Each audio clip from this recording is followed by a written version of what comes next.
አደራረግ ስላለው እኔ እንደዛ ረዳለሁ መጽሐፍ ቅዱስን ሳጠና ስለዚህ አሁን የዕብራውያን ምዕራፍ 11 አውዱን እናያለን ከዛ ምዕራፍ 12 ምዕራፍ 13 የመጨረሻው ምዕራፍ 13 እንደ ጊዜው አብረን እንድናይ የምፈልገው የመጨረሻ ምክር የሚሰጣቸው 12 ምክሮች አሉ በዛ ምክር ነው የጨረሰውና በጣም ወደዋለሁ ወደ ምዕራፍ 11 ልመለስና አሁን ምዕራፍ 11 የእምነት ሰዎች በጣም በብዙዎቻችን to be honest እኔ ብትጠይቁኝ እንደው በየሳምንቱ ይሄንን እነዚህን ሰዎች ብሰብክ ደስ ይለኛል ማለት ለምን የዕብራው ጻፊ የነዚህን ሰዎች እምነት የነገረን ይሄዱበትን እኔ አንድ መረዳት አለኝ ምንድነው መረዳው በብሉይ ኪዳንና በአዲስ ኪዳን ብሉይ ኪዳን ላይ የነበረው ህዝብና አዲስ ኪዳን ያለ ህዝብ አኗኗራችን ህይወታችን የህይወት ዘይቤያችን ሁሉ ነገራችን የተለወጠ አይደለም የተለየ አይደለም የብሉይ ኪዳን ሰዎችም የአዲስ ኪዳን ሰዎችም all the same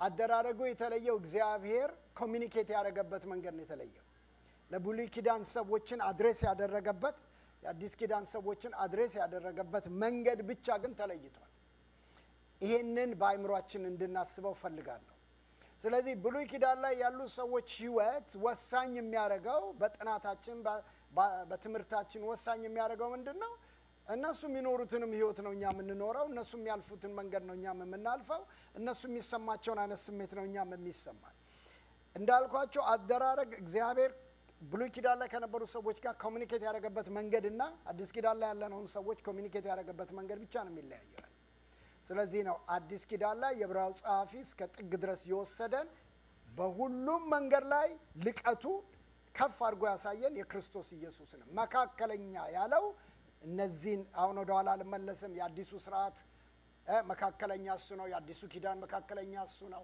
እነዚህ ነገሮች ሁሉ አይተራ ስለዚህ እነዚህ አሁን የእምነት ሰዎችን ምዕራፍ 11 ስንጀምር አይ ኖ ቴክስቱ በጣም ሰፊ ነው በሶስቱ ምዕራፍ በዛሬው ቀን ለመጨረስ የሚገደድበት ምክንያት ስላለኝ ነው ታውቃላችሁ ሁለተኛ ከዚህ በላይ መናገርም ስለሌለኝ ነው ለምዕራፍ 11ን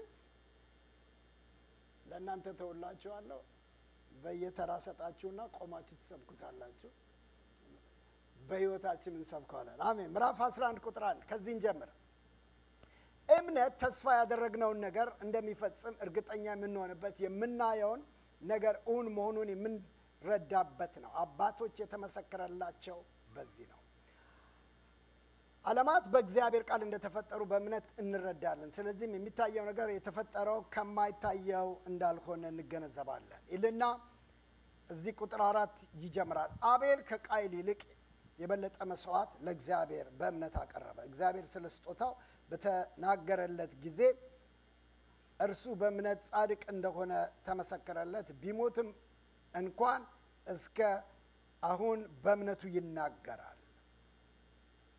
ኦኬ አሁን ወደ ዝርዝሮቹ ከመሄዴ በፊት መጀመሪያ መግቢያ አድርጌ አንድ ነገር ላነሳ ፈልጋለሁ ስለ እምነት ይናገራል እምነት ማለት ምንድነው በሚል ለምን ይሄን ክፍል ሙሉውን መግባት ማልፈልገው ለምንድነው የዚህ ምዕራፍ 11 ራሱን የቻለ የእምነት ትምህርት ስለሆነ እምነት በሚል ርዕስ መማር ካለብን መማር አለብን ብዬ ስለማምን በዚህ አንድ ሐሳብ ላይ እሱን ያብራራው ለመሄድ አሁን ያለው ጊዜምና የትምህርቱ ሐሳብ ስለማይፈቅድልኝ ነው እሱን ማረጋው ግን ምን ይላል እምነት ተስፋ ያደረግነው ነገር እንደሚፈጸም ከእምነት የጀመረበት ምክንያቱን እንድትረዱ ፈልጌ ነው እምነት ተስፋ ያደረግነው ነገር እንግዲህ እምነት አለ ተስፋ አለ እምነትና ተስፋ እግዚአብሔር የተናገረው ነገር ደግሞ የምንጠብቀው ነገር ተስፋ ያደረግነው ነገር ወደ መሆን ሲመጣ እግዚአብሔር ወደ ተናገረን ነገር አንድ ነገር ነው እግዚአብሔር በተናገረንና ወይም ደግሞ ተስፋ ባረገልን ነገርና በእኛ መካከል አንድ ነገር አለ ሁለታችንን የሚያገናኘን እምነት ነው ስለዚህ ምን ይላል እምነት ተስፋ የተደረገ ነገር ተስፋ የተነገረ ቃል ነው ከዚህ በፊት ስለው ሰምታችሁኛል ለኔ በጣም ትርጉም ስለሚሰጠኝ ነው ተስፋ የተነገረ ቃል ነው ምን ማለት ነው? አንድ ሰው ተስፋ ቢገባ ብዬ በምሳሌ ነግራቸዋለሁ። አልዓዛር ምሳ ልጋብዝ ቢለኝ ተስፋ ነው የሰጠኝ። ስለዚህ ምሳ መጋበዝ የሚለውን ሐሳብ ያመጣሁት አልዓዛር ከተናገረው ቃል ነው። ወደ እግዚአብሔር ቃል ስንመጣ እግዚአብሔር ከተናገረው ነገር ውስጥ ነው እምነት የሚመጣው እንጂ እምነት ኢማጂኔሽን አይደለም። እምነት ፊሊንግ አይደለም። ሐሳብ የገባችሁ? እሱ ርዕሱ ሌላ ስለሆነ ብዙም አልገባበት ያልኳቸው። ለምን አንዳንድ ጊዜ ሰዎች በእምነት ትምህርት ላይ በጣም የሚቸገሩት ወይም ደግሞ በጣም ባስተካክለው በጸሎታችን በስብከታችን በምንናገራቸው ቃሎች ላይ ሰዎች እምነት እንዲኖራቸው የምንናገራቸው ቃሎች በጣም በጣም በጣም በእግዚአብሔር ቃል መስተካከል አለባቸው ብዬ አምናለሁ። እኔ አንዳንዱን ነገር እግዚአብሔር ኤክስፒሪየንስ እንዳደርግ ስላደረገኝ እና ከዛ ኤክስፒሪየንስ የተማርኳቸው አንዳንድ ነገሮች አሉ ከራሴ ስተትም። ምን ማለት ነው? እኛ የምንናገረው ነገር ሁሉ ሰው ላይ እምነት አይፈጥርም። እምነትን ሊፈጥር የሚችል አንድ ነገር ነው፣ እሱም የእግዚአብሔር ቃል ነው። እምነት ከመስማት ነው፣ መስማትም ከእግዚአብሔር ቃል ነው የሚለው። ኦኬ። ስለዚህ ምን ማለት ነው? ከእግዚአብሔር ቃል ነው ካለ እግዚአብሔር የእግዚአብሔር ቃል እምነታችንን መፍጠር አለ መውለድ አለበት። ግልጽ ነው አይደል? ማለት otherwise like ቆንጆ ስብከት ሰምታችሁ፣ ቆንጆ ንግግር ሰምታችሁ፣ ቆንጆ ምስክርነት ሰምታችሁ፣ ቆንጆ የሚያነቃቃ ነገር ሰምታችሁ ሞቅ ካላችሁ ሞቅ ነው እንጂ ያላችሁ እምነት አይደለም። ሲሪየስሊ ለምን በጣም ብዙ ሰዎች በእንደዚህ አይነት ጉዳይ ላይ ዋጋ ሲከፍሉ ስላየው። ለምን ትላልቅ ሪስክ ያለው ነገር እምነት አለኝ ብለው ወስደው ነገር ግን ነገሩ ባልሆነ ጊዜ ቻሌንጅ ይውላችሁ እምነት ይፈተናል። አሁን እኮ ወጣ ገባ ምለው በዛው እንዳልሄድ ብዬ ነው ማለት ትምህርቱ እንዳስተምር ቴክስቱን እንድጠብቅ ብዬ ነው። እምነት ይፈተናል። እምነቶቻችን ሁሉ ለምሳሌ በጣም በጣም ሲምፕል በሆነ አንድ ምሳሌ መጣልኝ ላሳያችሁ። አልዓዛር ታመመ አይደል? ይሄኛው አይደለም መጽሐፍ ቅዱስ ላይ ያለው አልዓዛር ይሄኛው ሳይሆን አልዓዛር ታመመ እና አልዓዛር ታሞ የእግዚአብሔር ቃል ዮሐንስ ወንጌል ላይ ኢየሱስ ክርስቶስ ጋር ማርታና ማርያም ምን ላኩ? መልእክተኛ ላኩ። ወንድማችን ታሟል የሚል ኦኬ ወንድማችን ታሟል። ከዛ ጌታ በዚህ በሽታ ላይ በዚህ በአልዓዛር ህመም ላይ ቃል ተናገረ። የተናገረው ቃል ምንድነው? ይህ በሽታ ወደ ሞት የሚወስድ ሳይሆን የእግዚአብሔር ልጅ ክብር ይገለጥበታል ብሎ ፒሪድ። ይሄ እምነት እዚህ ጋር ነው። አሁን ጌታ ምን ብሏል? ይሄ ሰውዬ ቢሞትም ይነሳል ነው አይደለም? በጣም የእምነት ሲምፕል ምሳሌ ዮሐንስ 11 እና 12 ላይ ያለው የዚህ የአልዓዛር ታሪክ ነው። ይኸውላችሁ ከዛ ኢየሱስ ክርስቶስ 4 ቀን ዘገየ ይልና በመካከል ሞተ? አልዓዛር ሞተ። ኦኬ። ኢየሱስ ወደ ማርታና ማርያም መንደር ሲገባ መጀመሪያ ማርታ ስታገኘው ጌታ ሆይ አንተ በዚህ ብትሆን ኖሮ ወንድማችን ምን ባልሆነ ባልሞተ ነበር አለች ይላል። ጌታ ምንድነው ያላት? ያይጎ ብታምኚስ ኬት ታምጣው እምነቱን ኬት ታምጣው? ወንድማችን ታሟል ብላችሁ መልእክት ስትልኩ ይህ በሽታ ወደ ሞት የሚወስድ አይደለም፣ የእግዚአብሔር ልጅ ክብር ይገለጥበታል ብዬ ቃል ሰጥቻችሁ ነበር። አሁን የመጣሁት እንደ ቃሌ ክብሬ ሊገለጥ ነው። ሲምፕሊ ብታምኚስ ያላት ምን እንደላከላት ያውቃል፣ ምን እንደሰጣት ያውቃል። በዚህ ቃል ላይ መቆም ነበረብሽ ነው አይደል? ኦኬ። ይሄ ግልጽ ነው። ኢየሱስ ክርስቶስ ወደ አልዓዛር መቃብር ጋር ሄዶ አሁንም እዛው ውስጥ መቆየት አልፈልግም። አልዓዛርን ከሙታን የቀሰቀሰው ከተናገረው ቃል የተነሳ ነው። ለምን? ኤርሚያስ ምን ብሎ ይናገራል? ኤርሚያስ ላይ እፈጽመው ዘንድ በቃል የተጋለው ይላል። እግዚአብሔር በእኛ ጸሎት ሳይሆን በእኛ ልመና ሳይሆን በእኛ ጉዳይ ሳይሆን ለእግዚአብሔር ከምንም ከኛም ጸሎት ከኛ ጩኸት ከኛ እንባ ከኛ ማንኛውም ጉዳይ በላይ ኢምፖርታንቱ ቃሉ ነው። እግዚአብሔርን የሚያተጋው ቃሉ ነው። ለምን? ኢየሱስ ክርስቶስ ወደዚህ ምድር መጥቶ የሞተው ለቃሉ ስለሆነ። አሜን። ስለዚህ እምነት ተስፋ ያደረግነው ነገር whatever ተስፋ ያደረጋችሁት ነገር ካለ እምነት እንደሚፈጸም እርግጠኛ የምንሆንበት ነው ይላል። እርግጠኛ የምንሆንበት የእምነት ሰዎችን ልዩ የሚያደርጋቸው የእምነት ሰው የሚያሰኛቸው ለምንድን ነው ቢባል ይሄ ነው። ምንድነው? ቃሉን ያምናሉ፣ እግዚአብሔር የተናገረው ነገር ያምናሉ፣ እርግጠኞች ናቸው። የለመናችሁትን እንደተቀበላችሁ ብታምኑ ይሆንላችኋል። ይሄንን ተራራ ተነቅለ ወደ ባህር እነዚህ ሁሉ ምንድነው የሚጠይቁት? እምነት ነው የሚጠይቁት ያለው። ኦኬ ይሄን ካብራራው ይበቃኛል። ከዛ በኋላ ምን ይላል? ወደ ክፍሉ ስገባ እነዚህን 18 ሰዎች ይጠራል ጸሐፊው። ቶሎ ቶሎ ብዬ በወፍ በር ልናገር። አንደኛው አቤል ነው። ቁጥር 4 ላይ አቤል የሚበልጥ መስዋዕት አቀረበ ተብሎ ተነገረለት። እኔ የመጀመሪያው ደረጃ እንደው ነገሮቹን አንስቼ ወደ መጨረሻው ማጠቃለያ ስመጣ ሐሳቡን ነግራቸዋለሁ። ያንዳንዶቹን ባነሳ ደስ የሚለኝ ምንድነው? እምነታቸው ላይ የተመሰከረላቸውን ነገር ይውልኝ። አቤል ከቃየል ይልቅ የበለጠ መስዋዕት ለእግዚአብሔር በእምነት አቀረበ። ስለዚህ አቤል የተመሰከረለት በሚበልጥ መስዋዕት ነው። ቀድሞ ወንድማችን በጸሎት ይነግረን የነበረው ነገር ማለት ነው። ስለ ስጦታው በተናገረለት እግዚአብሔር ስለ ስጦታው ሲናገርለት በጣም በህይወቴ በጣም ከምወደው አንዱ ቃል ከመጽሐፍ ቅዱስ ሐሳብ ይሄ ነው። ይኸውላችሁ ሰዎች የኛን ስጦታ የኛን ቀደም ወንድም ያላዛር ሲለው እንደነበረ የኛን ሳክሪፋይስ የምናደርጋቸውን ነገሮች በእግዚአብሔር ፊት ዋጋ የምንከፍልባቸውን ነገሮች ሰው ሊመዝነው አይችልም። ኢቭን አንዳንዴ ራሳችን እንኳን በእግዚአብሔር ፊት የመጣነው ወይም የከፈልነውን ከፈልን ብለን የምንለውን ነገር እንኳን የዛን ያክል ቫልዩ ያለው ላይ መስለን ይችላል። የእግዚአብሔር ቃል ግን እዚህ ጋር እግዚአብሔር ስለ ስጦታው የድሮ ሲመሰክርለት ነው የሚለው አይደል? አላዛር እንደሱ ነው ያስከው 11 4 አቤል ከቃየል ይልቅ የሚበልጥ መስዋዕት ለእግዚአብሔር በእምነት አቀረበ። በዚህም እግዚአብሔር ስለ ስጦታው ሲመሰክር ምን ይላል? እግዚአብሔር ስለ ስጦታው ሲመሰክርለት የምትለውን ቃል በጣም ወደዋል። በቃ እግዚአብሔር ስለ ስጦታችሁ መቼም ምስክርነት ከእግዚአብሔር ያገኝ። አሜን። በቃ ምን እኔ ስጦታ ብቻ አላችሁ ሁሉ ነገራችን ከእግዚአብሔር ዘንድ ምስክርነት ያገኝ። ኑሯችን፣ ህይወታችን፣ ንግግራችን፣ እርምጃችን እግዚአብሔር አፕሩቭ ያደረገው ህይወት እግዚአብሔር አፕሩቭ የሚያደርገው እሱ በጣም ይባርከኛል።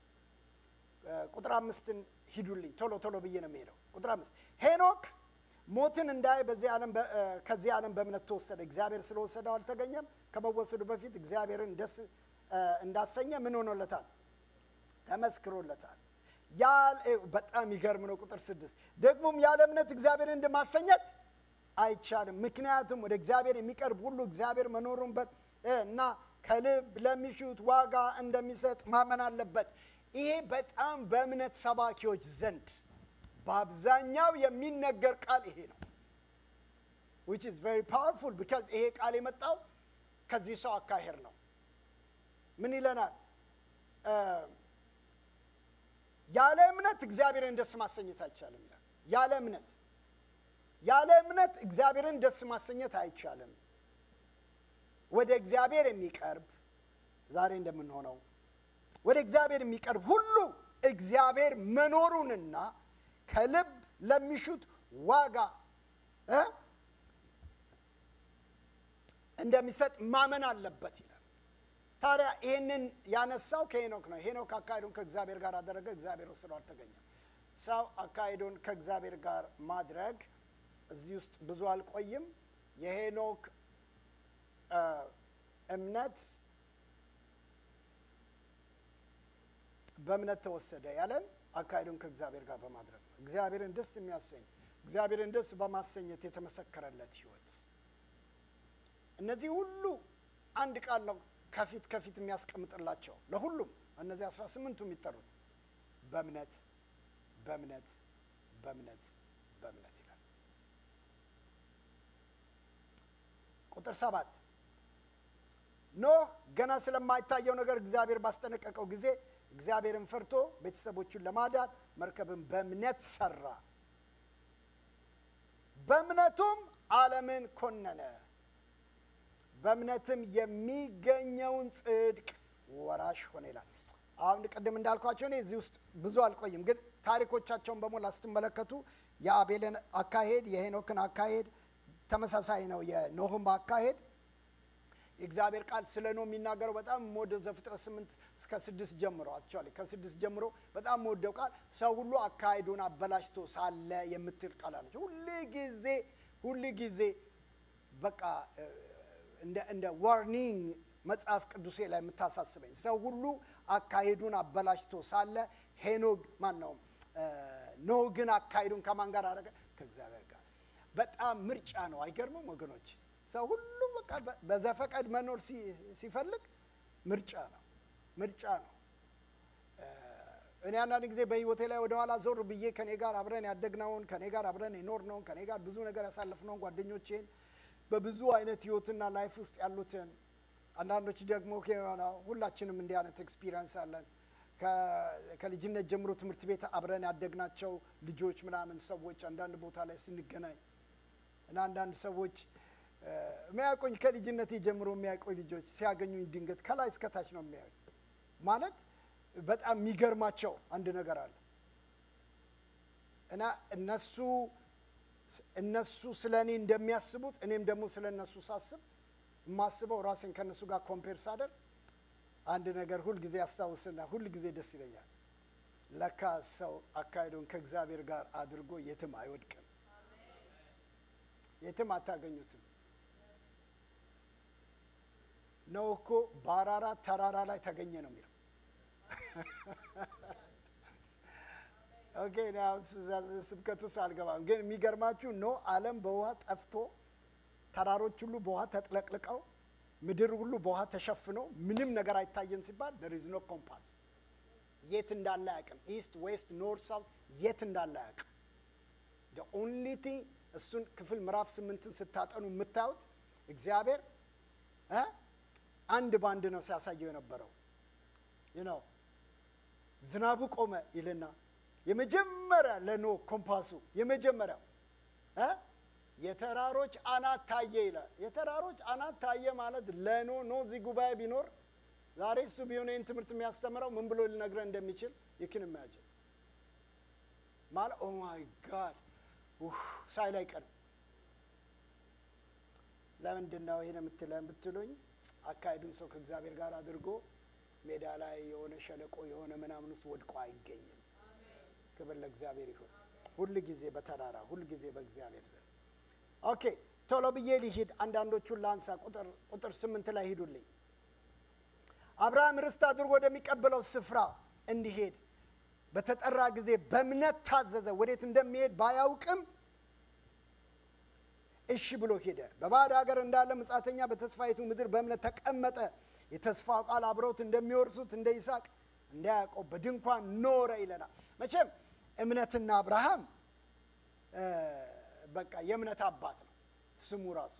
ስለዚህ ብዙ መባል ይቻላል። የምታውቁት ናችሁ ብዙዎቻችሁ ይህንን ስለምትሰብኩ ስለምታስተምሩ እዛ ውስጥ አልገባም። ግን ከአብርሃም በጣም ከሚባርከኝ እነዚህ ነገሮች አንዱ የሚያነሳለት ምንድነው? ወዴት እንደሚሄድ ሳያቅ የተቀበለውን የእምነት ቃል ተስፋ ተከትሎ ወጣ ይለናል። በባዕድ ሀገር መጻተኛ በተስፋይቱ ምድር በእምነት ተቀመጠ። የተስፋውን ቃል አብረውት እንደሚወርሱት እንደ ይስሐቅ እንደ ያዕቆብ በድንኳን ኖረ።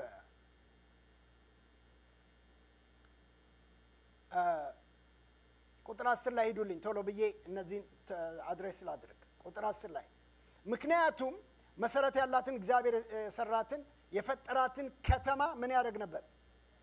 ይጠባበቅ ነበር። አብርሃም ምንም እንኳን እድሜው ቢገፋም ሳራ ራሷ መካን ብትሆን ተስፋን የሰጠውን ታማኝ አድርጎ ስለቆጠረ በእምነት የልጅ አባት ለመሆን በቃ ይለናል። ቀደም እንዳልኳችሁ እነዚህን ሰዎች ሲዘረዝር በጆርኒያቸው ላይ በመንገዳቸው ላይ የሄዱትን መንገድ ገርሞኛል። ቀደም አላዛር ይህንን ጸሎት ላይ መንፈስ ቅዱስ ተናገረኝ ብሎ ስለ መስዋዕትነት ሲናገር የነበረ እነዚህ ሰዎች ሁሉ መስዋዕትነት በኃይል እየከፈሉ የሄዱ ሰዎች ናቸው። ኃይል አብርሃም እግዚአብሔር የአባትህን የአገርህን የዘመዶችን ቤት ጥለህ ውጣ ተብሎ ሲወጣ እግዚአብሔር ጥለህ ውጣ ወደሚለው ነገር ለመውጣት የጨከነ ሰው ነው፣ የቆረጠ ሰው ነው። ቅድም አልዓዛር ሲናገር አንድ ነገር በጣም የነካኝ ነገር አለ። ምንድነው መሰላችሁ? ቢላው ሲነሳ ነው ሁሉ ነገር። ሌላውን ነገር ስናነሳ ሳይሆን ቢላው ማለት ቢላው ነው ዋናው። ቢላውን ባነሳ ጊዜ እግዚአብሔር በጣልቃ ገባ ስለሚል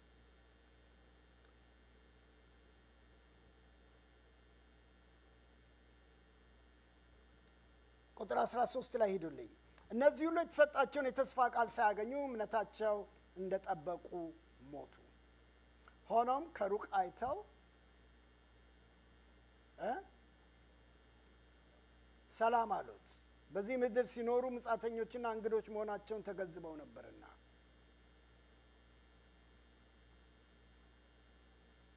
እንደዚህ የሚሉ ሰዎች የራሳቸው የሆነውን አገር እንደማይጠባበቁ ያሳያሉ።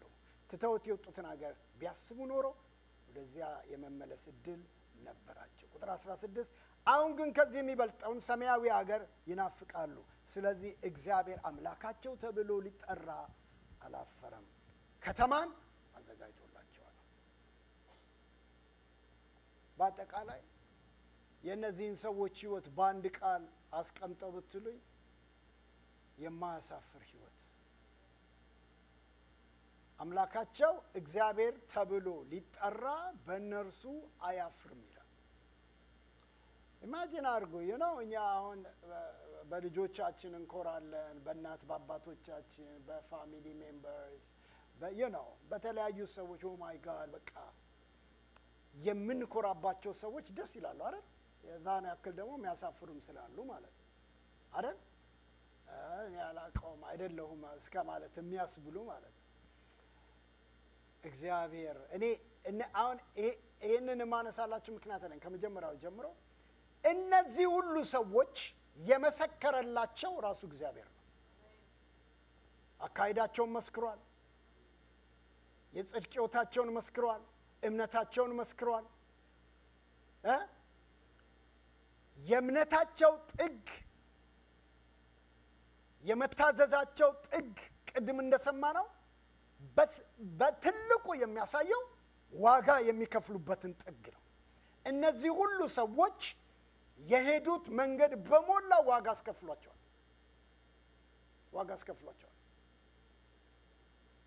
ትተውት የወጡትን አገር ቢያስቡ ኖሮ ይለናል፣ እስከማስቡ ድረስ ትተው እንደወጡ ይናገራል። ከዛ እነዛ ልዝለልና ስለ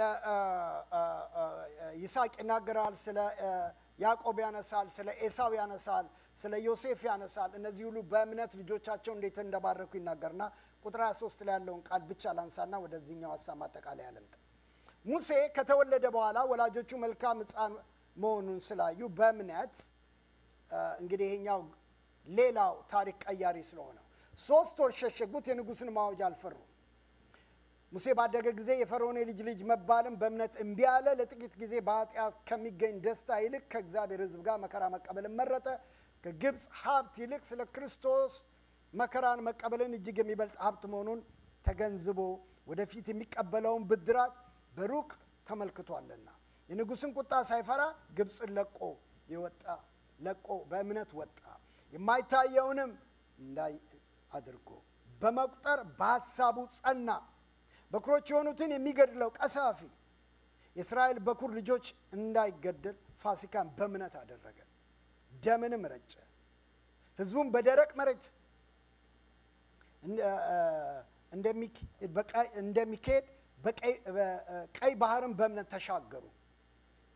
ግብፃውያን ግን በዚያው እንደዚሁ ለማድረግ ሲሞክሩ ሰጠሙ። ቁጥር 30 ሕዝቡ የኢያሪኮን ግንብ 7 ቀን ከዞሩ በኋላ በእምነት ወደቀ ይለናል።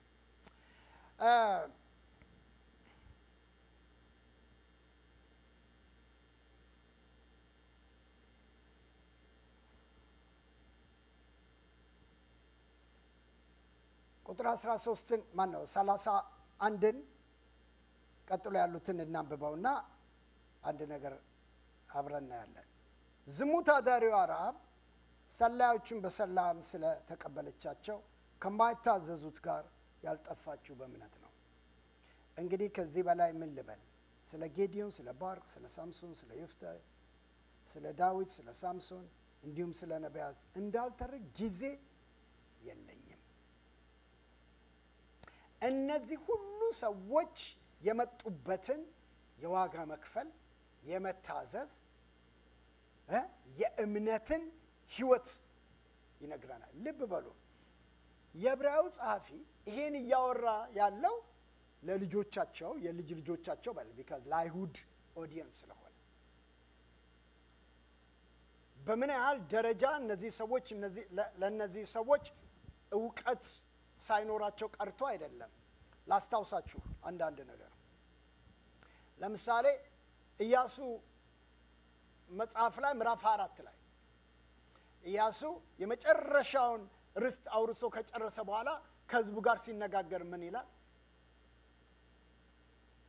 እኔና ቤቴ እግዚአብሔርን እናመልካለን፣ እናንተ የምታመልኩትን ምረጡ አለ ይላል። ይህንን ስቶሪ ሲጀምር የጀመረው አብርሃም ኬት እንደመጣ ልብ በሉ። ኬት ተጠርቶ ከኡር ከለዳውያን እንዴት እንደወጣ፣ መንገድ ላይ እንዴት እንደቆየ፣ ምን እንዳሳለፈ፣ እንዴት አሁን እዚህ ጋር አሁን የነሱ ህይወትና ታሪክ እዚህ ጋር እንዴት እንደደረሰ ነው የሚነግራቸው ያለው። ለምንድን ነው እንደማያውቁም ይነግራቸዋል።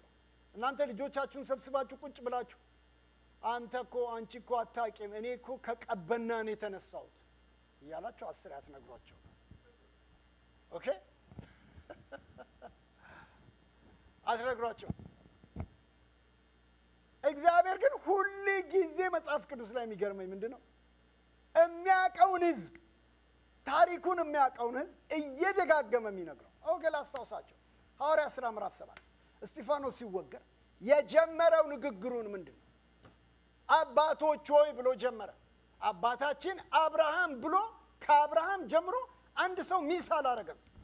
እኔ ነው በጣም አንዱ በጣም ማይ ሬፈረንስ ብዙ ጊዜ ብሉይ ኪዳን ስቶሪ ላይ ሬፈር ማደርገው አዲስ ኪዳን ላይ የእስጢፋኖስን ንግግር ነው። በጣም ኢንስፓየር የሚያደርጉ ነገሮች ስላሉት ማለት እስጢፋኖስ በመንፈስ ተሞልቶ ነበር ስለሚል ያወራ የነበረው የእግዚአብሔር ቃል ምን ይላል? እስጢፋኖስ የሚናገርበትን ቃል ሳይሆን የሚናገርበትን መንፈስ ሊቋቋሙት አልቻሉም ይላል። እና በመንፈስ ያወራው ስለነበር እያንዳንዱን ታሪክ በሚገርም እይታና መገለጥ ነበር የሚነግረን ያለው። እና እነዚህ ነገሮች ልብ እንድትሉልኝ የምፈልገው ምንድነው? በእምነት መኖር የምናስብ ሰዎች እነዚህን ሰዎች እንድናቅ ያስፈልጋል። ይሰማኛል? መታዘዝ መኖር የሚባለው ነገር እንዲገባን የሆነ ፓስተር እንትናን ህይወት እየሰባካችሁ መቼም ሁሉ ነገር ማሳያለሁ አይደለም? ምን ማለት ነው? ስለ አንድ ነገር አስተምራችሁ ስለ አንድ ነገር አሳይታችሁ ዴሞንስትሬት የምታደርጉበት ነገር መኖር አለበት። እምነት ማለት እንደነከሌ ነው። እምነት ማለት እንደከሌ መኖር ነው። ሰው በእምነት ሲሄድ እምነት የሚያስከፍለው ዋጋ ምንድን ነው? ሰው በእምነት ሲኖር በእምነት ውስጥ ሊከፍለው የሚገባው ሊሄደው የሚገባው እውነትና ህይወት ምንድናቸው? የእምነት ሰዎች ምን አይነት ህይወትና በምን ህይወት ጀምረው በምን ህይወት ነው የሚጨርሱት? የመታዘዝ ህይወት ምን ይመስላል? ማንን ይመስላል የሚለው ነገር we need to have some pictures አይደለም? የምናየው ምሳሌ የሚሆነን ነገር ሊኖር ይገባል። ለምን? የዕብራውያን ጸሐፊ ምዕራፍ 12 ቁጥር 1 ሲጀምር ምን ብሎ አለ? እነዚህ ሁሉ እንደ ደመና በዙሪያችሁ አሉ ያለን አሁን ያነበብናቸው እነዚህ ሁሉ ኒው ቴስታመንት ኦዲየንስ ነው እየነገረ ያለው። እነዚህ ሁሉ እንደ ደመና። እኔ ለአንዳንድ ሰዎች ኃይል ያለኝ ምክር ምንድነው በለ መጽሐፍ ቅዱስ ፐርሰናሊ እኔ የምጠይቁኝ በራሴ ባራ ሁላችንም የራሳችን ኤክስፒሪየንስ ስላለ አዲስ በነበርኩበት ጊዜ አንዳንድ ማልፍባቸው ነገሮችና ያልገቡኝን በክርስትና ህይወት ውስጥ ያልገቡኝን ነገሮች ሰዎች አላስረዱኝም። በጊዜው እኔም በነበርኩበት ጊዜ እንዳሁኑ ዘመን አልነበረም። ቸርቾችን ክፍት አልነበሩም። ሶሻል ሚዲያ የለም። አገልጋዮች የሉም። እንደው ብድግ ብላችሁ ወይም ደግሞ ዝም ብላችሁ የሆነ ስልካችሁን አሁን ታብሌታችሁን አንስታችሁ ከፍታችሁ እንዳሁኑ ዘመን በሽ በሆነ መንገድ ኢንፎርሜሽን እና መልእክት የምትሰሙበት ነገር የለም። አመጣችሁ ነው። በእግዚአብሔር ምሕረትና ጸጋ ነው። አሁንስ እኔ አንዳንድ ጊዜ ሳስበው እንዴት እዚህ እንደደረስንም ይገርመኛል። በጣም ይገርመኛል። ማለት እና እኛ እኮ በዚህ ዘመን በጣም እኮ ቀላል ነው። በቃ እናንተ እኮ የሆነ የሚጸልይላችሁን ሰው ለማግኘት ፎን ኮል አዌይ በቃ ስልክ አንስታችሁ ብድግ አድርጋችሁ እንደውም በስተው አማርጣችሁ ማነው ጋር ልደውል፣ ማነው የሚተነብይብኝ፣ ማነው እንዲህ የሚነግረኝ ብላ አማርጠን ነው። እውነቴን ነው የምነግራችኋለሁ። እኔ ስክሪፕቸር ቃል በቃል ማነባቸውን ቃል በቃል ሜዲቴት ማድረግ የጀመርኩት በጭንቅ ዘመን ነው። አንድ አገልጋይ የሚጸልይልኝ አልነበረም። አንድ አገልጋይ የሚሄድበት ቦታም አልነበረም። እኔ ብቻ አይደለም ከኔም ጋር ያልነበር ነው በሙሉ። ግን all my life በህይወቴ ውስጥ የማልፈውን መንገድ የእግዚአብሔር መንፈስ መጽሐፍ ስክሪፕቸር ውስጥ ይከተኛል። ዮሴፍ እንዴት ነው ሄደው? እንዴት ነው ችግሩን ኦቨርካም ያደረገው? ሳምሶን እንዴት ነው ችግሩን ኦቨርካም ያደረገው? ዳዊት እንዴት ነው ጦርነቱን ሰልፉን የተወጣው? እኔ ቅርታ አድርጉልኝና በዚህ ዘመን እኮ ሰው መጽሐፍ ቅዱስ እኔ አንዳንዴ እላለሁ እናንተን አይመለከትም፣ በጣም ግሩም ተማሪዎች ስለሆናችሁ። ለምን መሰላችሁ እንደዚህ ምለው? በእውነት በጣም ብዙ የዚህ ዘመን አማኝ ጥቅሱ የመጽሐፍ ቅዱስ ጥቅስ የት እንዳለ ምን ያክል ከእግዚአብሔር ቃል እንደራቀን ማየው ከሰባኪው አፍ የሚወጣውን ጥቅስ ነው እንጂ የሚያውቁት ጥቅሱ እንኳን የቱ ጋር እንዳለ የሚያውቁ ክርስቲያኖች ካሉ በጣም ጥቂቶች ናቸው። honestly speaking እንዲህ ተብሎ ተጽፏል እንላለን። ምኑ ጋር መባል አለበት? እውነቴን ነው የምነግራችኋለሁ። ለምን ያለ የእግዚአብሔር ቃል እነዚህ ሁሉ በዙሪያችሁ እንደ ደመና ምስክሮች አሉላችሁ ካለ you are not alone። በእምነት መንገድ አንተ ብቻ አይደለም፣ አንተ አይደለም የጀመርከው። የመታዘዝን ህይወት አንተ ብቻ አይደለም የጀመርከው። አንዳንድ ጊዜ እኔ በጣም ላመናፍሰው አይደለም ይሄን እነግራችኋለሁ። በጸሎታ ምን አለው ይሄንን ስል ደግሞ አንዳንድ ጊዜ አንዳንድ ሰዎች ፓስተር በቃ እኔ አልጸልይላችሁም አላልኩም። ኑ ጸልይላችኋለሁ። ግን ሲምፕሊ የምናገረው ነገር አለ። እኔ ጋር ከመምጣታችሁ በፊት መጽሐፍ ቅዱሳችሁ ውስጥ ግቡ። ሴትየዋ ገንዘቧና ነገሯን በባለ መድኃኒት ከጨረሰች በኋላ ነው ኢየሱስ ጋር ሄደችው። ጸልያችሁ ተንበርክካችሁ መጽሐፍ ቅዱሳችሁ ውስጥ ገብታችሁ ሰርች አድርጋችሁ ከዛ የተረፈው ነው እኔ ዋጋላችኋለሁ። ይሰማኛል? ለምን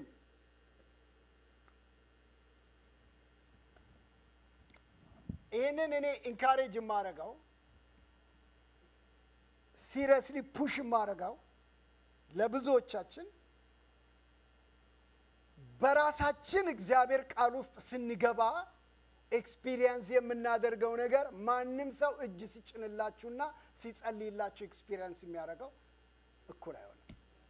ኢንካውንተር የሚባለው አንተና እግዚአብሔር ብቻ ስትገናኙ እንጂ ትሩ አገልጋይ ምናምን መካከል ሚዲየተር ገብቶ አይደል። ይሄ የኔ እምነት ነው።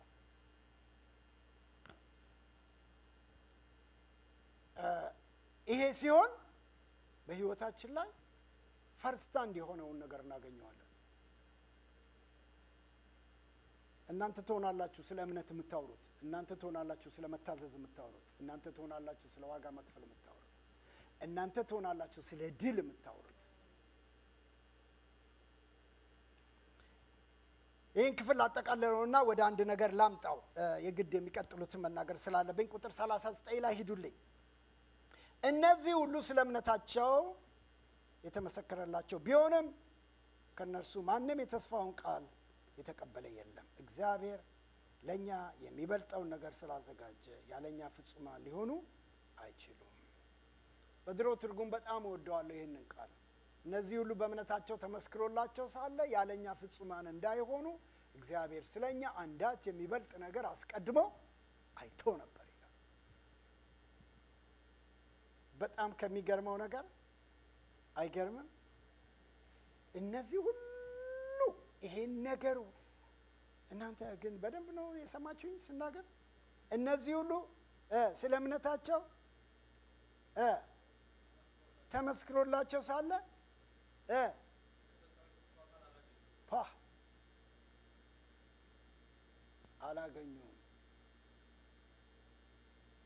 አላገኙም። በጣም ከባድ ቃል ነው አይደል? ለማታገኙት ነገር ዋጋ መክፈል፣ ለማታገኙት ነገር ይሄን ሁሉ መንገድ መምጣት አይገርምም? ምን አይነት ጌታ ነው! እንዴት አድርጎ ነው ያስገባን? ያለኛ ፍጹማን እንዳይሆኑ እግዚአብሔር ስለኛ አንዳች የሚበልጥ ነገር አይቶ ነበርና።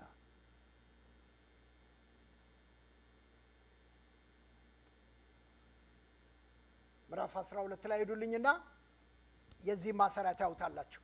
እንግዲህ እነዚህን የመሳሰሉ ብዙ ምስክሮች እንደ ደመና በዙሪያችን ካሉን ሸክም የሚሆንብንን ሁሉ በቀላሉም ተብትቦ የሚይዘንን ኃጢአት አስወግደን በፊታችን ያለውን ሩጫ በጽናት ምን እንበል? እንሩጥ። ይገርም ነው። እንሩጥ። የእምነታችን ጀማሪና ፍጹም አድራጊ የሆነውን ኢየሱስን እንመልከት። እርሱ በፊቱ ስላለው ደስታ መስቀሉን ታግሶ የመስቀሉን ውርደት ንቆ በእግዚአብሔር ዙፋን ተቀምጧል። እንግዲህ ዝላችሁ ተስፋ እንዳትቆርጡ ከኃጢአተኞች የደረሰበትን እንዲህ ያለውን ተቃውሞ የታገሰውን እርሱን ምን በሉ? አስቡ። ከኃጢአት ጋር ስትታገሉ ገና ደማችሁን እስከ ማፍሰስ ድረስ አልተቃወማችሁም። ልጆች እንደመሆናችሁ እንዲሁ በማለት የተነገራችሁን ማበረታቻ ቃል ረስታችኋል። ልጄ ሆይ የጌታን ቅጣት አታቃል። በሚገስጽህ ጊዜ ተስፋ አትቁረጥ፣ ምክንያቱም ጌታ የሚወደውን ይገስጻል እያለ ወደታችን ይናገራል። እሱ ጋር እመጣለሁ። ግን ከላይ እንደዚህ ነው። ማንን ተመልከቱ አለን? በጣም የሚገርም ነው። እኔ ይሄ ክፍል በጣም የሚገርመኝን ነገር ልንገራቸው። እነዚህን የሚያከሉ ምስክሮች እንደ ደመና በዙሪያችን አሉልን አለና ሙሴን ይዩት አላለ። ማንን ይዩት አለ? ሃሌሉያ። በጣም ከሚገርመው ነገር የነዚህ ሁሉ ሰዎች ሩጫ የኛም ሩጫ ተጠቅልሎ በማን ውስጥ ገባ? በኢየሱስ ውስጥ ገባ። መካከለኛው። ሃሌሉያ።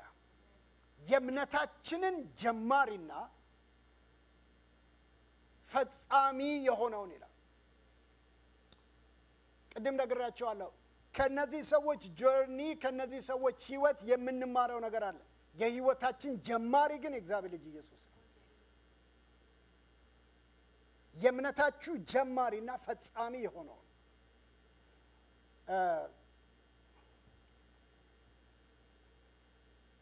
አንዳንዶች በዚህ ህይወት ላይ ጀምረው ያልጨረሱ አሉ። ጀምረው ማይጨርሱም ይኖራሉ።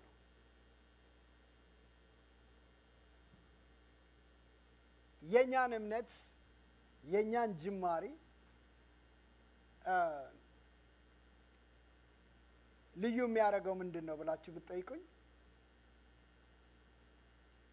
የእግዚአብሔር ቃል ኢየሱስን እንመልከት ሲል ልብ በሉ። ከዚህ በኋላ የሚናገራቸው ነገሮች አሉ። የሚላቸው ምን ይላል? መስቀሉን ታግሶ ይላል። አሜን። ሁላችንም የምንታገሰው መስቀል አለ። በቀላሉ የምንታገሰው መስቀል አለ። ምን ማለት ነው? የምንታገሰው ህይወት አለ፣ የምንታገሰው መንገድ አለ፣ የምንታገሰው መከራ አለ፣ የምንታገሰው ብዙ ነገር አለ በህይወታችን ውስጥ።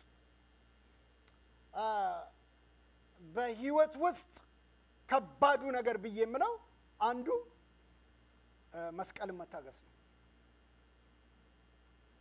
መስቀልም መታገስ ማለት ነው። መስቀል ማለት ዝርዝር ውስጥ አትክተቱኝ መቼም እኔ ባለፈው እሱንም አስተምሬያለሁ። መስቀል ማለት መከራ ነው በአንድ ቃል አይደለም። መስቀል ማለት የማትፈልጉት ነገር ማለት ነው። መስቀል ማለት ጠዋት እንዲህ ላስረዳችሁ። መስቀል ማለት እስኪደክማችሁ ከናንተ እንዲሄድ የምትጸልዩበት ጉዳይ ማለት ነው። መስቀል ማለት ያገኛችሁትን ሰውና አገልጋይ ጸልይልኝ የምትሉት ጉዳይ ማለት ነው። መስቀል ማለት ትንሽ አስረዷችሁ። ለምን ይሄው እኮ ነው ጳውሎስ 3 ጊዜ አጥብቄ ጸለይኩ አለ። ምኑን? መስቀሉ ከሱ እንዲነሳ። አልተነሳም። እኔ ግን ጥያቄ ይሄ ነው፣ ሳይነሳ ማምለክ ትችላለህ አይደለም? ሳይነሳስ ማምለክ ትችላለህ? ቅድም ያለው እነዛኛዎቹ እኔ እንደውም እሱ ይመስለኛል ሳስበው እነዛኛዎቹ ያን ሁሉ መንገድ መተው አላገኙም ተባለ። ላላገኙት ህይወት ነው ሄዱት። ለምን እግዚአብሔር ተመካባቸው? ለምን እግዚአብሔር አላፍርባቸውም አለ ብዬ ሳስብ እነሱን ድሮም ኤክስፔክት አላረጉም። አይገርምም? ምን ያህል እንደገባቸው አላውቅም። ምን ማለት እንደሆነ ላስረዳችሁ። የወጡበትን ሰፈር ተመልሰው እንደማይገቡበት አስበው ነበርና ይላል። ስለዚህ ለእግዚአብሔር አንድ ነገር ሲተው ትርፉን አልጠበቁም፣ ራሳቸውን እስከ ሞት ሰጡ ይላል። ዋው! አንድ ፓርት ላሳያችሁ፣ ሂዱልኝ ፕሊዝ ፕሊዝ። ይኸውላችሁ ቁጥር 34 ላይ ሂዱልኝ። በጣም ስለሚባርከኝ ይሄ ህይወት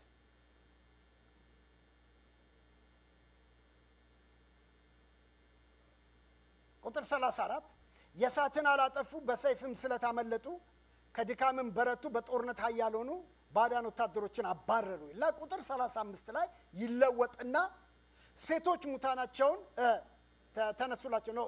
እሱም እንዳለ ነው። ከዛ ሴቶች ሙታናቸውን ተነሱላቸው ከላይኛው ጋር ደምሩት። ሌሎቹ የምትለው ቃል አለች። ሌሎቹ እነማን ናቸው? የተሻለውን ትንሣኤ ለማግኘት ሲሉ መትረፍ ንቀው ይለናል። አይገርምም? ለሞት ለሚዳርግ ስቃይ ራሳቸውን ሰጡ። ከዚህም ነፃ ለማውጣት አልፈለጉም። እነዚህ ሰዎች የነፃ መውጣት ኮንፈረንስ አይሄዱም፣ ፕሮግራም አይሄዱም። ኦኬ፣ በእኛ ቋንቋ ብናወራው መትረፍ ንቀው ምን ማለት ነው? መትረፍ መናቅ ማለት ለሞት ራሳቸውን ሲሰጡ ምንም ኤክስፔክት አላረጉም። ሌላ ነገር በእግዚአብሔር በምድራዊ ነገር ኤኒቲንግ እግዚአብሔር በዚህ ምድር ባለ ነገር ሪዋርድ ያደርገኛል ብለው አልጠበቁም። ለነሱ መሞት ክብሬ ነው ጳውሎስ እንዳለው ማለት ነው። ኢየሱስ ክርስቶስ 3 ጊዜ አጥብቆ የጸለየው ለምኑ ነው? መስቀሉ እንዲቀር አይደል? ወደ ደቀ መዛሙርቶች ጋር ሄዶ 3 ጊዜም ጸልዩልኝ ያለው ስለምኑ ነው? ስለ መስቀሉ ነው። መስቀል ታገሱ። አሜን። በቃ እኔ ከሆነ ለእናንተ ብቻ አይደለም ራሴንም እየሰበኩ ነው። በቃ መስቀል ትታገሰው። እዚህ ጋር ሲልጥህ ወደዚህኛው ትከሻ ታመጣዋለህ። እዚህኛው ሲልጥህ ወደዚህ በቃ አሁን አንዳንድ ጊዜ ጥሩ ነው መጸለይ ጥሩ ነው ማለት ያግዛል። እምነታችን ሲወድቅ ያግዛል። ተስፋችን ሲጠፋ ያግዛል። አንጸልይ አናጸልይ ማለት ነው። እኔ ራሴ እፈልጋለሁ ብትጸልዩልኝ፣ ጳውሎስ ጸልዩልኝ ብሏል። ዋይ ናት? የቅዱሳን ጸሎት በስራዋ ኃይልን ታደርጋለች ስለሚል የአንዳችን ጸሎት አንዳችንን በብዙ መንገድ ይረዳል፣ በብዙ መንገድ ያበረታታል። ዶንት ጌት ሚ ሮንግ፣ ጸሎት አያስፈልግም እያልኳቸው አይደል። ነገር ግን ለሁሉም ነገር አይደለም ጸሎት መልሱ። የእግዚአብሔር ቃል የሚለው መስቀልህን ግን ጸልዩ አልኮ ጳውሎስ፣ ጸልዩ አልኮ ኢየሱስ። ግን ያሻገራቸው መታገዝ ነው። ብዙ የምንታገሳቸው ነገሮች አሉ። ብዙ በመታገስ የምንሄዳቸው መንገዶች አሉ። አሁን በጣም ጀነራላይዝ አላድርገው ለእናንተ ለየራሳችሁ በህይወታችሁ ውስጥ በትዳራችሁ ውስጥ በኑሯችሁ ውስጥ በቤታችሁ ውስጥ ፐርሰናል ላይፋችሁ ላይ ብዙ ልትታገሱት የሚገባው ግድ የሆኑ መንገዶች አሉ። ጸሎቱ የሚረዳችሁ ነገሩን አያጠፋውም፣ ትዕግስታችሁን ነው የሚጨምረው፣ ትዕግስታችሁን ነው የሚያግዘው፣ ሞር የምትታገሱበትን ጉልበት ይሰጣችኋል። ከዛ ምን ይላል? የመስቀሉን ውርደት ንቆ ይለናል። ኦኬ፣ የመስቀሉን ውርደት ንቆ ይላል። ለአንዳንድ ጉዳይ ሁሉ መልስ ለመስጠት መከራችሁን አትዩ። ይሰማኛል? በትክክለኛው መንገድ ላይ የመስቀሉ ህይወት አንዳንዴ በህይወታችሁ ላይ ውርደት ያመጣል። ውርደት ሲባል ቀላል ሊሆን ይችላል። ነገር ግን በጣም ስሜታዊ ያደርጋል አይደል? ግን የእግዚአብሔር ቃል ሆነ ናቁት ይላል። ኢየሱስ ናቀው። ሲንቁት፣ ሲተፉበት፣ ሲሰድቡት፣ ሲያንቋሽሹት፣ እንዳልሆነ ሲያደርጉት፣ ብዙ ነገር ሲሉት ምን አደረገው ይላል?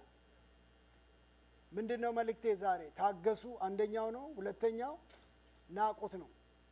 መናቅ ያለብን ነገር አለ። እነዚህን ስናደርግ የእግዚአብሔር ቃል በእግዚአብሔር ዙፋን ተቀምጦ ይለንና አንድ ያነጻጸረውን ነገር ይዩልኝ። እንዲህ ይላል ቁጥር 3 እንግዲህ ዝላችሁ ተስፋ እንዳትቆርጡ አለ። ከኃጢአተኞች የደረሰበትን እንዲህ ያለውን ተቃውሞ የታገሰውን እርሱን አስቡ። ሁሉ ጊዜ የምንበረታው አቅም የምናገኘው ጉልበት የምናገኘው ጌታን ማሰብና ጌታን መመልከት ስንጀምር ነው። ወደ መጨረሻው ማጠቃለያ ልምጣ ሰዓቴን ከመጨረሴ በፊት። ይሄ ምዕራፍ 12 በአንድ ክፍል ያልቃል። ወደ ታች ስለ አባት ልጁን ስለ መቅዳት ስለ ቅድስና ያሳስባቸውና ከዛ በኋላ አሁን እነሱ የደረሱበትን ነገር አንድ ነገር ያስታውሳቸዋል። ቁጥር 18 ላይ ያለውን ቃል ይዩልኝ። ሊዳሰስ ወደሚችለውና በእሳት ወደሚቃጠለው ተራራ ወደ ጨለማ ወደ ጭጋግ ወደ አውሎ ነፋስ አልደረሳችሁም። ወደ መለከት ድምፅ ወይም ቃሉን ወደሚያሰማ ድምፅ አልመጣችሁም። የሰሙት ሌላ ቃል ተጨምሮ እንዳይነገራቸው ለመኑ። ምክንያቱም እንስሳ እንኳን ተራራውን ቢነካ በድንጋይ ተወግሮ ይሙት የሚለውን ትእዛዝ መሸከም አልቻሉም።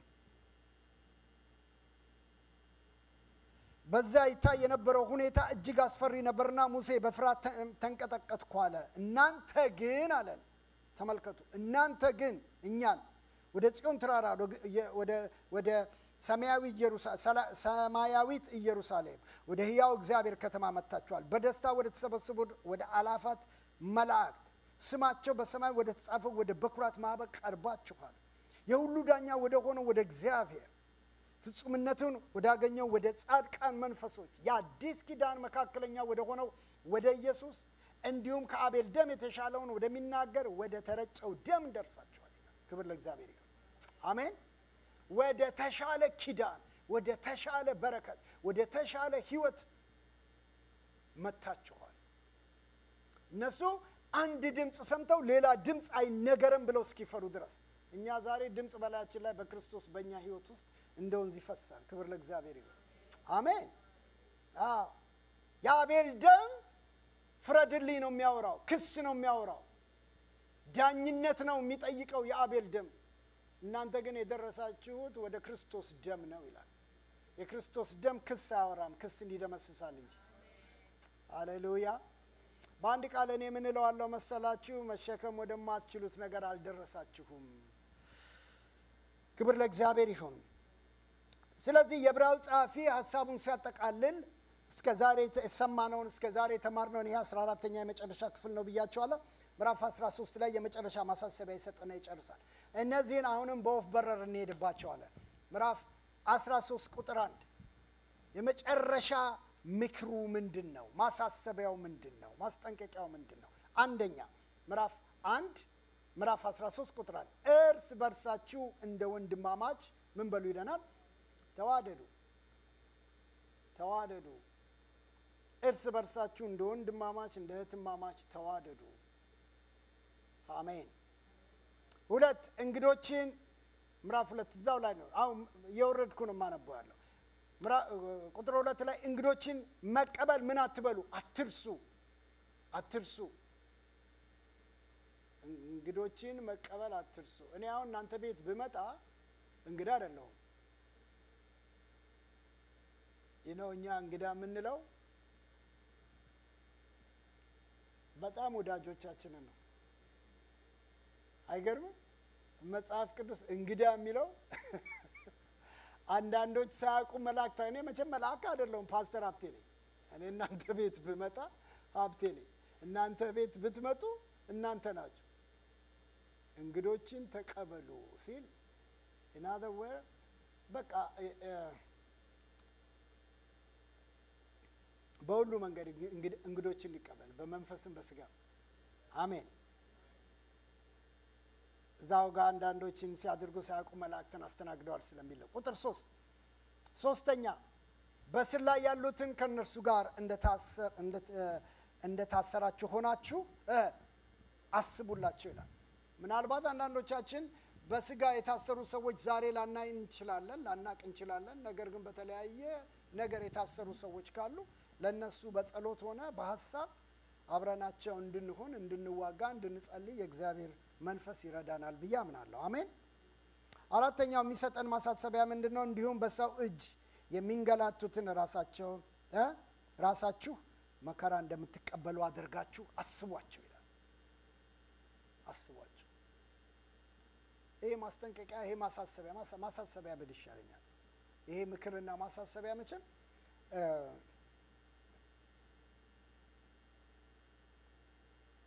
እግዚአብሔር በመንፈሳችን ውስጥ መንፈሳዊ ያድርገው። ሰምታችሁኛል? ብዙ ጊዜ መንፈሳዊ ስለማይመስሉም ብዬ ነው። መንፈሳዊ ያድርገው።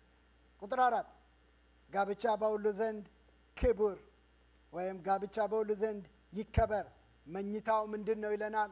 ንጹህ ይሁን ይለናል። ይሄ አንደኛ ማሳሰቢያ ነው። ምክንያቱም እግዚአብሔር አመንዝሮችና ሐሰተኞች ሁሉ ላይ ይፈርዳል ይላል። ቁጥር 5 ላይ ሄዱልኝ። 6ኛ ማሳያችሁ ራሳችሁ ከፍቅረ ነዋይ ጠብቁ፣ ባላችሁ ነገር ረክታችሁ ኑሩ። ገንዘብን መውደድ የጥፋት ሁሉ ስር ነው። ገንዘብ ሳይሆን የጥፋት ስር ያለው the love of money the root of all evil ነው የሚለው አይደለም? ገንዘብን መውደድ። እነዚህ ምክር ነው እግዚአብሔር ቃል የሚናገረው። ቁጥር 7ኛ ምክሩ የእግዚአብሔር ቃል የነገሯችሁን መሪዎቻችሁን አስቡ፣ የኑሯቸውን ፍሬ ተመልከቱ፣ በእምነታቸው ምሰሏቸው። እኔ እነዚህ በሁለት በኩል የተሳሉ ቢላዎች ናቸው እላቸዋለሁ። ምክንያቱም ወይ ጉድ! የእግዚአብሔር ቃል የነገሯችሁን መሪዎቻቸውን አስቡ። እኔ እንደ መሪ እንደ እግዚአብሔር ቃል አስተማሪና ተናጋሪ ለመታሰብ ፍሬ ያለው ኑሮ መኖር አለብኝ ማለት ነው አይደለም? ፍሬ ያለው ኑሮ እንደው ይሄ ሰውዬ በቃ ማውራት ብቻ ነው መኖር የለም። አንድ ጊዜ መስታፍ አንድ ሐኪም በጣም በቃ ሁኔታው ምናምኑ ሐኪም አልመሰለኝም። ይቅርታ እንግዲህ እንስል ግን ከሱ ጋር ተግባብተናል። እና አንተ ለምንድን ነው ሰውነትን የማትጠብቀው አልኩት። እኔ ካፌ አምልጦ ለምንድን ነው እንደ ሁሉ ነገር እኮ አንተ ሐኪም አትመስልም ስለው I'm like a preacher አለኝ።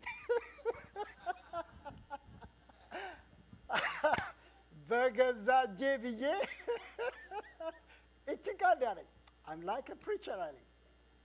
እናንተም የሰበካችሁትን ስለማትኖሩት አይነት ነገር ነው። እና እቺ ቃል ለአንዳንድ ሰፈር ማዘዣ ናት፣ ለእኔ ማዘዣ አይደለችም። የእግዚአብሔር ቃል የኑሯቸውን ፍሬ ኑሮ ፍሬ ይኑረው። ስብከታቸውን ተመልከቱ ነው የሚለው። የኑሯቸውን የስብከታቸውንም እንኳን አይደለም የኑሯቸውን ፍሬ ተመልከቱ ከዛስ እምነታቸውን ምሰሉ ይላል። ጳውሎስ ተነስቶ እኔ ክርስቶስ እንደመሰልኩ እኔን ምሰሉ ሲል የህይወት ፍሬ ስለነበረው የሚታይ ፍሬ ነበረው። እንደው ወይ በመሰልኩት የሚያስብል ነገር ስላለው አሜን።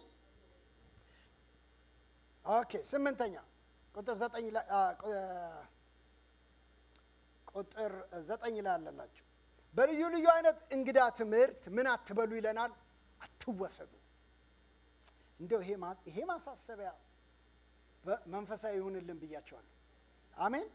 በልዩ ልዩ አይነት እንግዳ ትምህርቶች አትወሰዱ አሉ ማለት ነው።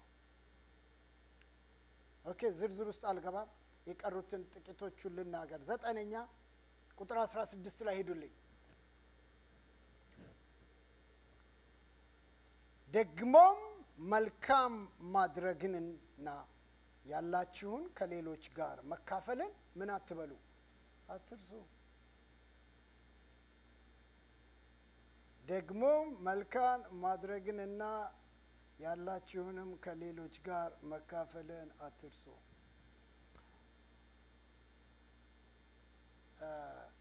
መካፈልና ማካፈል በረከት አይደል? አቤት። እኔ ብዙ ጊዜ በምን አይነት መንገድ አሁን ሲገባኝ ለካስ እንደዚህ ፓስተር ሆኖ ሚዲያ ላይ መውጣት በራሱ በጣም ብዙ ሪስክ አለው እላለሁ። አንዳንድ ሰዎች ስብከት ብቻ እንደማይጠይቁኝ ታውቃላችሁ አይደል? ፓስተርዬ በቃ እንደዚህ አይነት ነገር ጎሎኛልና ለእንደዚህ አይነት ነገር ላክልኝ የሚለኝ ብዙ ነው። ከምሬ ነው ነግራቸዋለሁ።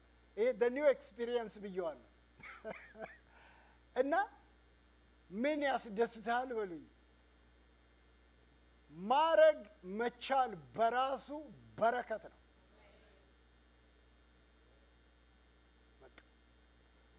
እግዚአብሔር በዚህ ፖዚሽን ላይ ሲያስቀምጠን እኔ እንደው ምን እላለሁ? እኔ አሁን አንዳንድ ጊዜ እውነቴን ነው የምነግራችሁ። አንዳንዱን ባነሳላችሁ በሶሻል ሚዲያ ማን አያውቁኝም፣ እኔ አላቃቸውም፣ እነሱም አያውቁኝም፣ አላቃቸውም። በዚህ መልእክት የሚሰሙኝ የሚያገራ ስልክ አንስተው ወይ ደግሞ ዋትስአፕ ምናምን አሁን ምንም ችግር የለም ባንዴ ነው የምንቀለበው እና በቃ ፓስተርዬ እንዲህ ቸግሮኛ ምናምን ሲሉ the very thing እኔ የምለው ምን እንደሆነ ታውቃላችሁ? እግዚአብሔር ነው የላካቸው ነው ብዬ የምቀበላቸው። ምንም አይኔን ሳላሽ ነው የማደርገው። የምችለውን ነገር ማለት ነው ማድረግ የምችለውን ነገር። የእግዚአብሔር ቃል ሲናገር መልካም ማድረግንና ያላችሁን ከሌሎች ጋር መካፈልን አትርሱ ይላል። እኛ አሁን ከቤታችን እዚህ እስክንመጣ ድረስ እዚህ ሀገር ስንኖር ሬርሊ ነው የተቸገረ ሰው የምናየው። አገር ቤት ቢሆንስ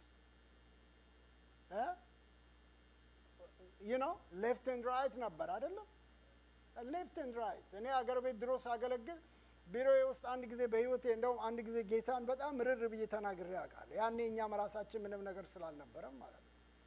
የጦርነቱ አካባቢ የደርግና የኢህአዴግ በገባበት ሰሞን የነበረ ጊዜ እኛ ኃይለኛ ሪቫይቫል ውስጥ ነበር ነው የዛን ጊዜ።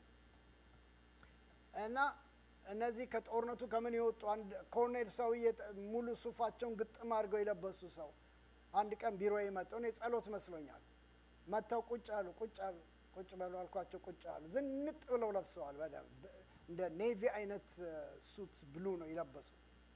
ከረባታቸው ምናቸው እና እኔ ጸሎት ነው የምጠብቀው የሚሉኝን ነገር ብዬ ልጸልይ ስል አዩኝና ልጄ አሉኝ አለባበሴን አየኸው አሉኝ። እንደዚህ ነው ያሉኝ። አዎ ለልመና አይመችም አሉ። እና አንድ ቃል ነው ያሉኝ። ምን አሉኝ? እርቦኛል አሉ። ለምንድን ነው ይሄን ማነሳላችሁ? በጣም በከባባድ ወቅት በነበረ ጊዜ ነው እኛ ያገለገልነው። እንዳሁኑ አይደለም። አሁን እንዳለው አይነት ዘመን አይደለም እኛ የነበርንበት ዘመን። መንፈሳዊ ውጊያው ብቻ ሳይሆን ድህነቱ ጥልቅ የነበረበት ዘመን ነው። ከቤተ ክርስቲያን እስከ ውጭው ድረስ የምናየው የምንሰማው የነበረው ነገር እጅግ ተስፋ የሚያስቆርጥ ነው። ኢቭን ቤተ ክርስቲያን ራሷ አቅም እስከማይኖራት ድረስ ነበር ኦቨርፍሎ የችግሩ ማለት ነው። እግዚአብሔር ግን ሁል ጊዜ መፍትሄ አለው። ሁሉ ጊዜ መፍትሄ አለው። እና ሁሌ እዚህ ሀገር ከመጣው በኋላ በዘመናት መካከል አንድ ነገር ውልብ ሲልብኝ ትዝ ሲለኝ ድንግጥ የሚያደርገኝ ድሮ በየጊዜው የማያቸው ችግረኞች በየጊዜው የሚያጸልዩኝ በእግዚአብሔር ፊት የሚያስጮሁኝ የሚያስለቅሱኝ ችግረኞች ዛሬ የሉም። ስለዚህ መርዳት እንዳለብኝ እንኳን ረስቻለሁ። ለዚህ ነው ቅድም ያልኳችሁ ማድረግ የምችለውን ነገር ማንም ሰው በሬን ካንኳኳው አደርገዋለሁ። የእግዚአብሔር ቅርስ ነው። መልካም ማድረግን ያላችሁን ከሌሎች ጋር መካፈልን አትርሱ። አንዳንድ ጊዜ የምንኖረው ኑሮ ስለሚያስረሳን ነው። ሰምታችሁኛል? የምንኖረው ኑሮ ሳናውቀው ያስረሳናል።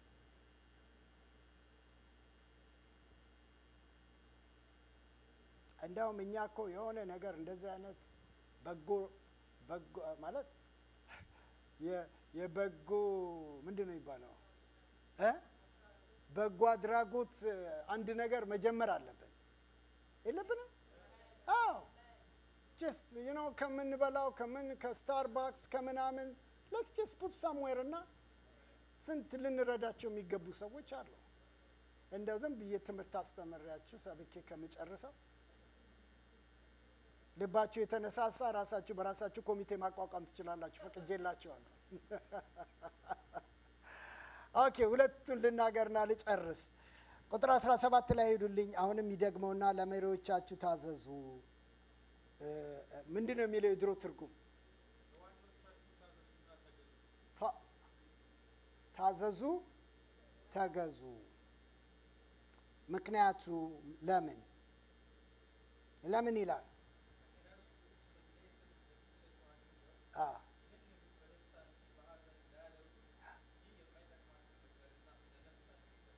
ይተጋሉ። ይኸውላችሁ ምክንያቱም ይላል የአዲስ ትርጉም ደግሞ እነርሱ በብርቱ የሚያስጠይቃቸውን ነገር እነርሱ በብርቱ የሚያስጠይቃቸው ነገር ስላለባቸው እኔ አንድ ነገር ልንገራችሁ። ለኔ መገዛትና መታዘዙ ይቀለኛል ከዚህኛው ይልቅ። ለምን መሰላችሁ? እናንተ እኮ ሲምፕሊ እኮ በቃ ታዛችሁ ተገዝታችሁ ቤታችሁ እንደው ንጭንጭም ብላችሁ የሆነ ነገር ታደርጋላችሁ። እኛ እዚህ ጋር ግን መሪ የሚባለው ሰውዬ ያለበት ዕዳ የሚጠብቀው ነገር አለ። የእረኞች አለቃ በሚገለጥበት ጊዜ ይላል መጀመሪያ የሚጠይቀው እረኛውን ነው። ምክንያቱም እነርሱ በብርቱ የሚያስጠይቃቸው እኔ የሚያስጠይቃቸው አይልም ወገኖች። እኔ ስንቶቻችን አገልጋዮች ይህንን ቃል እንደሚገባን ነፍሳችን ያውቀው እንደሆነ አላውቅም። በብርቱ የሚያስጠይቃቸው እኔ ብትጠይቁኝ በማንም ሰው ህይወትና ነፍስ ላይ ተጠያቂ መሆን አልፈልግም። ለምን? ተጠያቂ የሚያደርገን አንድ ነገር አለ። እንደ በጎ መጋቢ፣ እንደ በጎ እረኛ፣ እንደ እግዚአብሔር ሰው ከእግዚአብሔር የተቀበልነውን ነገር በመልካም ያለምንም አድሎ እግዚአብሔር ፊት ተጠያቂ በሚያደርገን በንጽህና መኖርና ማድረግ ነው። ግልጽ እኮ ነው አይደለም? ከዛ ሁለተኛ ምን ይላል? እነሱ የሚጠየቁበት ብቻ ሳይሆን ስለ ነፍሳችሁ ጉዳይ ይተጋሉ ይላል። ይሄ እውነት ነው ወገኖቼ። እኔ ራሴን ጨምሬ አንድ ነገር ልንገራችሁ። ለሚያገለግለው ህዝብ ነፍስ የማይተጋ አገልጋይ እሱ አገልጋይ ነው። ዮሐንስ 10 ላይ ያለው ምንደኛ ነው። ምክንያቱም ሌባው ክፉ ሲመጣ ማነው ምንደኛው ሌባው ሲመጣ ክፉ ሲመጣ ይጠፋል ብሏል። ባለፈው ብያቸዋለሁ። እግዚአብሔር ዳዊትን ከበጎቹ ጀርባ ስትሄድ አይቼ ነው በቃ የማረከኝ አለው። የማረከኝ ከሆነ በጣም ከታወቀ ዩኒቨርሲቲ ወይም ደግሞ የሆነ ነገርህን አይቼ አይደለም የተማረኩብህ በጎችን ለማስጣል ራስን የምትሰጠውን ዋጋ ሳይ ዋው ይሄ በግ ታውቁታላችሁ አይደል? እሱን ክፍል የአባቴን በጎች አንበሳና ድብ ሲመጣ ከኋላ መትቻ አስጥለዋለሁ፣ ሲነሳብኝ አንቀዋለሁ። ለበግ እኔ በዳዊት ቦታ ቢሆን ገና ከሩቅ ሳየው ለበግ ስለ ነፍሳችሁ ጉዳይ ይተጋሉ። ጥያቄው ለእናንተም ለእኛም ነው። እናንተ ህይወታችሁ ያለው በሚተጉላችሁ ሰዎች እጅ ነው ወይ? እና አጠቃላይ ይሄንን ቃል ከዛ እንደዚህ ይላል፣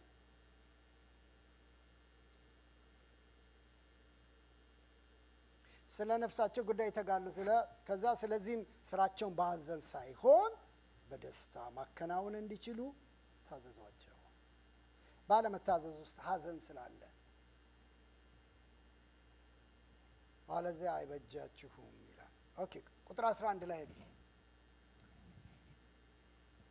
ይቅርታ 19 ነው 18 ሶሪ። ለእኛ ደግሞ ጸልዩልን፣ በሁሉም መንገድ በመልካም አኗኗር ለመኖር የሚናፍቅ ንጹሕ ሕሊና እንዳለን እርግጠኞች ነን ይላል። ለእኛ ጸልዩልን አለ። ስለምን? ስለ ንጹሕ ሕሊና። የመጨረሻ 12ኛ ቁጥር 22 ላይ አለ። ይህንን ቃል ብለን እንጸልያለን። ወንድሞች ሆይ የምጽፍላችሁ መልእክት አጭር እንደመሆኑ የምክር ቃሌን በትዕግስት እንድትቀበሉ አደራላችኋለሁ። ወንድማችን ጢሞቴዎስ እንደተፈታ ታውቁ ዘንድ እፈልጋለሁ። ቶሎ ከመጣ ከእርሱ ጋር ላያችሁ እመጣለሁ። ወንድሞቼ የምጽፍላችሁ መልእክት አጭር እንደመሆኑ ይላል የምክር ቃሌን በትዕግስት እንድትቀበሉ አደራላችኋለሁ ይላል። ይሄ መጨረሻው ቃል እስካሁን የነገረንን ሁሉ የምክር ቃል ምን አለን? በትዕግስት ተቀበሉት። እግዚአብሔር የተመሰገነ ይሁን። አይሆፕ እግዚአብሔር በእነዚህ ሀሳቦችና በእነዚህ ጊዜያት በዚህ መጽሐፍ ውስጥ በህይወታችን ላይ ያደረገው ነገር አለ ብዬ አምናለሁ። እነዚህን ደግሞ ዛሬ የሰማናቸውን የእውነት ቃሎች፣ የምክር ቃሎች እግዚአብሔር በመንፈስ በህይወታችን ውስጥ ህያው ያደርግልን። እንጸልያለን። Thank you Jesus.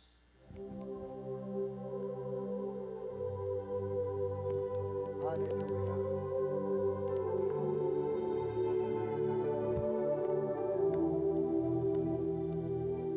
ሃሌሉያ ጌታ ኢየሱስ የረዳንን እግዚአብሔር ያገዘንን እግዚአብሔር እያመሰገንን እንጸልያለን።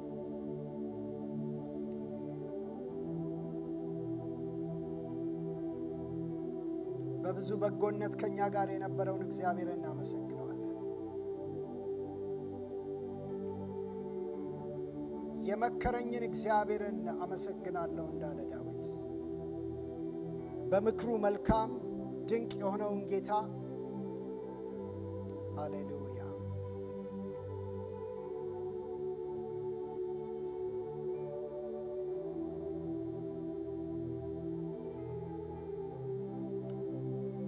ሃሌሉያ ጌታ ኢየሱስ ስም የተባረከ ይሁን።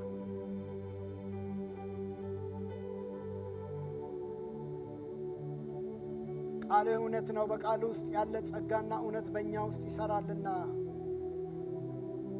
የዘላለም አባት ዛሬም እንደገና ራሳችንን ለቃል አሳልፈን ሰጠን።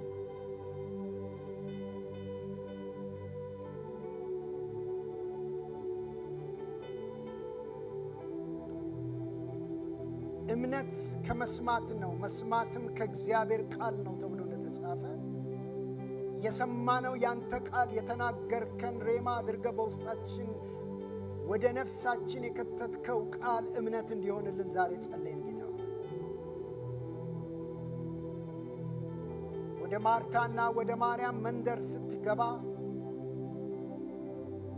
የላከው ቃል እንዳለ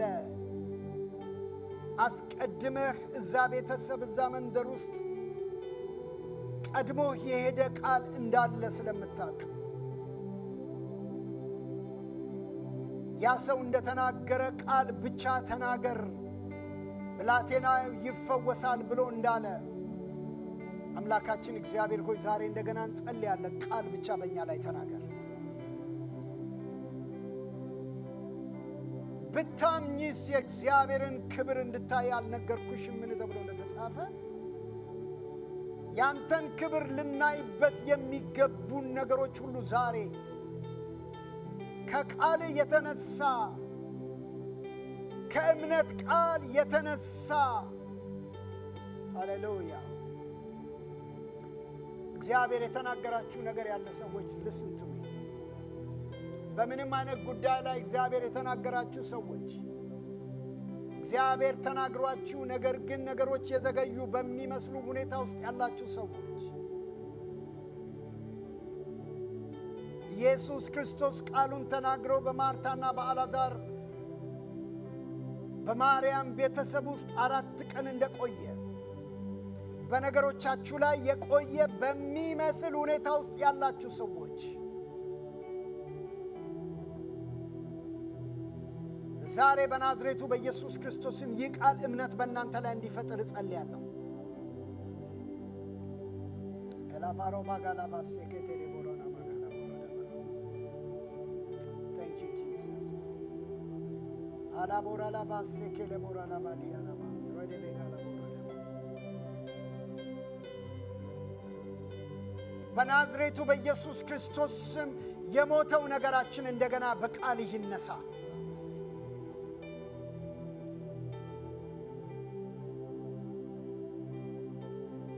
የተዳፈነው ቃል እንደገና እንዲነሳ ነው ጸልያለሁ። በዚህ ነገር ላይ እንድንጸልይ ፈልጋለሁ በውስጤ መንፈስ ቅዱስ ስለሚያመጣ እግዚአብሔር የተናገራችሁ ነገር ይሆናል። እግዚአብሔር ያላችሁ ነገር ይሆናል። በሚቀጥለው ወራቶች በሚቀጥሉት ሲዝን በሚቀጥሉት ቀናቶች እግዚአብሔር ወደ መንደራችን ጌታ ወደ መንደራችን የሚመጣው ከቃሉ የተነሳ ነው። ከተናገረን ቃል የተነሳ ኢየሱስም ወደ ማርታና ወደ ማርያም መንደር በመጣ ጊዜ እርግጠኛ ነበር አልዓዛር እንደሚያስነሳው። ጌታ እንደዚህ አለ፣ ወዴት አኖራችሁት? ዛሬ በጣም በመንፈሴ ላይ ይሄንን ስለሚመጣ ይሄን ጸሎት እንድንጸልይ ጠይቃችኋለሁ። ወዴት አኖራችሁት? ዛሬ እምነት ጸሎት እንጸልያለን። ክብር ለእግዚአብሔር ይሁን። በዚህ ጉዳይ መጸለይ ምን ያለብን ሰዎች እንጸልይ ከኔ ጋር። ወዴት አኖርሽው? ወዴት አኖርከው? አላቫዶ ሞሶኮሎ ቮራላቫዴ ኤሌቬዲያ ሁኔታ የገደለው ሁኔታ የቀበረው ነገሮች የቀበሩት ወዴት አኖራችሁት? እኔ I don't know ለማን ይሄን እንደምናገር ግን መንፈሴ እርግጠኛ ነው ይሄን ጸሎት ሲጸልይ ዛሬ ሃሌሉያ ትንሣኤ አለ ወገኖቼ፣ ትንሣኤ አለ። ለቮዶ ማሴካላ ቦራላባዶ በትዳራችሁ የሞተ በቤታችሁ የሞተ በነገሮቻችሁ ላይ የሞተ ነገር ሃሌሉያ አሳዩት ዛሬ፣ አሳዩት ዛሬ። ኢየሱስን ወደ መቃብሩ ስፍራ እንደወሰዱት እንውሰደው ዛሬ፣ ወደ ሞተው ነገር እንውሰደው ዛሬ። ወዴት አኖራችሁት አለ ጌታ። እርግጠኛ ነበር እንደሚያስነሳ፣ እንደሚፈውሰው፣ እንደሚያድነው፣ ሕይወት እንደሚዘራበት።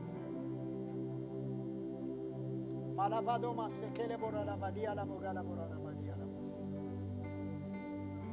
ኤላባራ ላባዲያ ላባጋላ ቦረዴ ቤዲያ ላቦሳ ዛሬ እናምናለን። ስለ ራሳችን እናምናለን። ስለ ቤታችን እናምናለን። ስለ ልጆቻችን እናምናለን። ስለ ቤተክርስቲያናችን እናምናለን። ስለ ከተማችን እናምናለን። ስለ ሕዝባችን ስለ ምድራችን እናምናለን። ኦ ሃሌሉያ አላባዶ ሞሲያ ስለ ቤተሰቦቻችን እናምናለን። በተለያየ ነገር ስለሚያልፉ ሰዎች እናምናለን። ወዴት አኖራችሁት ይላችኋል ጌታ። ወዴት አኖራችሁት?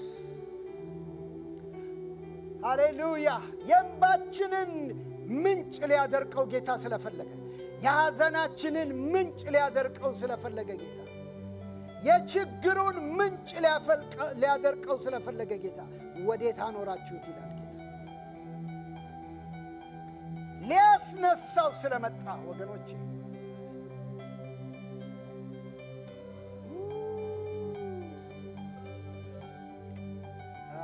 ማሳካቶረ በረደበዲያ እስቲ ሁላችን በእግዚአብሔር ፊት ተነስተን እጆቻችንን አንስተን ይህንን መንፈስ እንቀበል ዛሬ ወገኖች።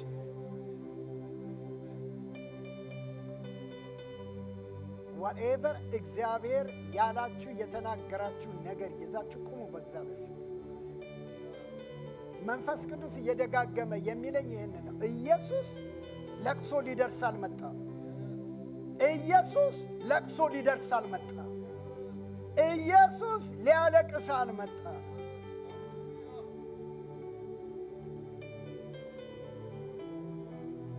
በአልዓዛር ሁኔታ በዛ ሰፈር እንባውን ቢያፈስም ኢየሱስ እንባውን አፍሶ ለመሄድ አልመጣም።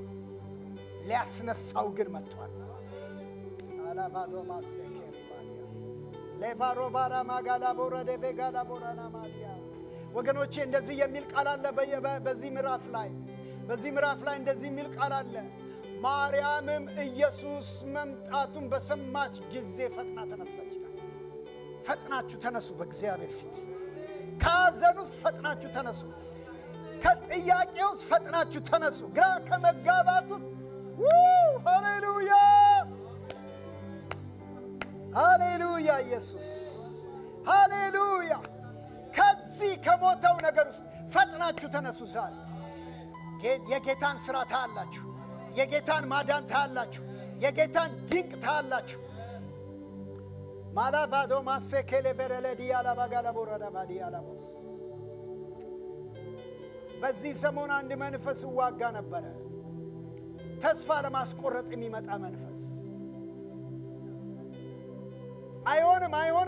አይሆንም እያለ የደጋገመ በዙሪያችን የሚዞር መንፈስ እግዚአብሔር የተናገረውን ነገር ከኛ ሕይወት እጅግ አርቆ የሚያስቀምጥ ይሆን። አልቫድሮ ዴቬጋላ ቦራዳ ባሳ ለእሷና ለልጇ ተስፋ እንደሌላት አጋር ባሰበች ጊዜ ልጇን የድንጋይ ውርወራ ያክል አርቃ ጣለችው። አርቆ ከእጃችን ሊጥል የፈለገው እግዚአብሔር ግን አጋር አለ። የብላቴናውን ድምፅ ሰምቻለሁ አለ። ምን ማለት ነው? በውስጣችሁ ያለውን ጩኸት እግዚአብሔር ሰምቷል። እግዚአብሔር ያደረገው የሁላችሁ እኔ መልእክት ነው እየተናገርኩ ያለው። እግዚአብሔር ያደረገው ውሃ የምታገኝበትን አድራሻ አልሰጣትም። አይኗን ከፈተላት። ራይት ዴር የቆመችበት ቦታ ላይ የማየት ጉዳይ ነው ለካ። የማየት ጉዳይ ነው ለካ። ምንጩ ለካ አጠገባችን ነው ያለው። የእግዚአብሔር ቃል ይከተላቸው የነበረው አለቱ እሱ ክርስቶስ ነው ይላል። ማላባጋላ ባራላ ባዲያላ ባሳ አለት የመሰለ ለካ ምንጩ እሱ ነው ወገኖች። አለት የመሰለ ለካ እሱ ነው ምንጩ። ራባ ሮሜዲ ያላ እስቲ ጸልዩ በመንፈስ ወገኖች። እግዚአብሔር መንፈስ አለ በዚህ ሰዓት። አለት በሆነው ነገር ውስጥ የሚከፈት ምንጭ አለ።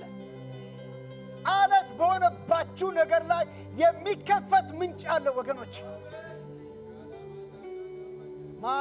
ማይ ጋድ እኔ ምን እንደማወራ አላቅም። ነገር ግን መንፈሴ በዚህ ሰሞን ይህንን ነበረ በቃ የሚዋጋው የነበረው የሚጸልየው የነበረው ያለው ኤላባጋላ በሰከለ ባራላ ባዲያና ማጋላ ባራላ ባዲያላ ባሳ አለት በአለት ተከበው ያሉ ሰዎች ድንገት ምንጭ ይሁንላቸው። ይከተለን የነበረው አለት እሱ ክርስቶስ ነው ይላል። ላባዶማ ሩቅ አይደለም። ካንቺ ሩቅ አይደለም እሱ። ካንተ ሩቅ አይደለም እሱ። ከነገርህ ሩቅ አይደለም እሱ። ከጥያቄህ ሩቅ አይደለም እሱ። ማላባዶማ ሰከለ በረላዲ አላቦስ ኤሌቬጋላ ቦራላ ባዲያና ማጋላ ቦራዳ ባዲያላ ባስ ኤላባጋና ማሰቴሬቦዲ አላባስ ሰከለ ቦራላ ባዲያላ ባስ በናዝሬቱ በኢየሱስ ክርስቶስ ሊያደበዝዝ የሚወጣ የእግዚአብሔርን ተስፋ በቅዱሳን ሕይወት ውስጥ አይምሮ ውስጥ መንፈስ ውስጥ አንደበት በማንኛውም ነገራችን ላይ ሊያደበዝዝ የሚወጣውን እወጋለሁ ዛሬ በኢየሱስ ስም። የተወጋ ይሁን ባየሩ ላይ እስቲ ንቃወም ወገኖች፣ ንቃወም። ይሄን መንፈስ ሊያደበዝዝብን የሚወጣ ማላባጋ ሶኮቶሮ ቦዲያማሳ ሃሌሉያ እግዚአብሔር እንደ ቃሉ ባንተ ህይወት ያደርጋል ባንቺ ህይወት ያደርጋል ነገርን ሊያደበዝዝ የሚወጣ ነገር ሁሉ በኢየሱስ ስም የተወጋ ይሁን በናዝሬቱ በኢየሱስ ስም የተወጋ ይሁን ሃሌሉያ ሃሌሉያ ሃሌሉያ ሃሌሉያ ሃሌሉያ ሃሌሉያ ሃሌሉያ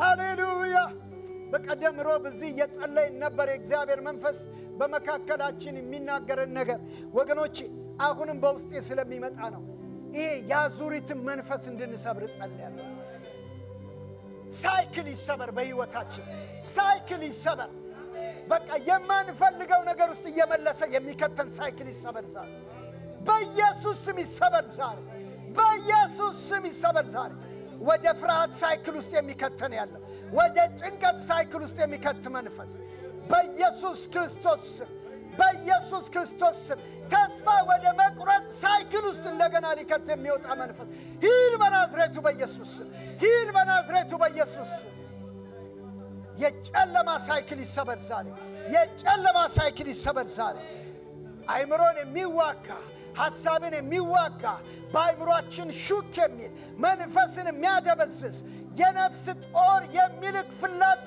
ሁሉ ይሰበር በኢየሱስ ስም ሃሌሉያ ማላባጋ ሰከቴፖባዶ ስበሩ ስበሩ ስበሩ ዛሬ ይሰበራል ስበሩ ይሄ ሳይክል ይሰበር ዛሬ ወገኖች ማላባዶ ማሌቤጋላ ቦረዴቤጋላ ቦራላ ባዲ አላባዳ ማጋዶ ሌባጋዱ ራዲካላ ባዱ ማላባጋላ ባራዳማቴ ሪባና ማጋላ ባዲ ሌቤጋላ ባራላ ባዲያ ሂድ በናዝሬቱ በኢየሱስ ክርስቶስ ይሄ ሳይክል ይሰበር ዛሬ አዙሪት ይሰበር ዛሬ አዙሪት ይሰበር ዛሬ አዙሪት ይሰበር ይሰበር ይሰበር ይሰበር ይሰበር ይሰበር ይሰበር ይሰበር ይሰበር ይሰበር ይሰበር በኢየሱስ በናዝሬቱ በኢየሱስ ስም ይሰበር በናዝሬቱ በኢየሱስ ስም ይሰበር 38 ዓመት በአንድ ቦታ ላይ በአንድ አለት ዙሪያ በአንድ ጨለማ ዙሪያ በአንድ አይነት ነገር ውስጥ ወደ ፈሩት ነገር የሚመልስ ወደሚያስደነግጣቸው ነገር የሚመልስ ወደ ውጊያ ህይወት የሚመልስ ሂድ በናዝሬቱ በኢየሱስ ሂድ በናዝሬቱ በኢየሱስ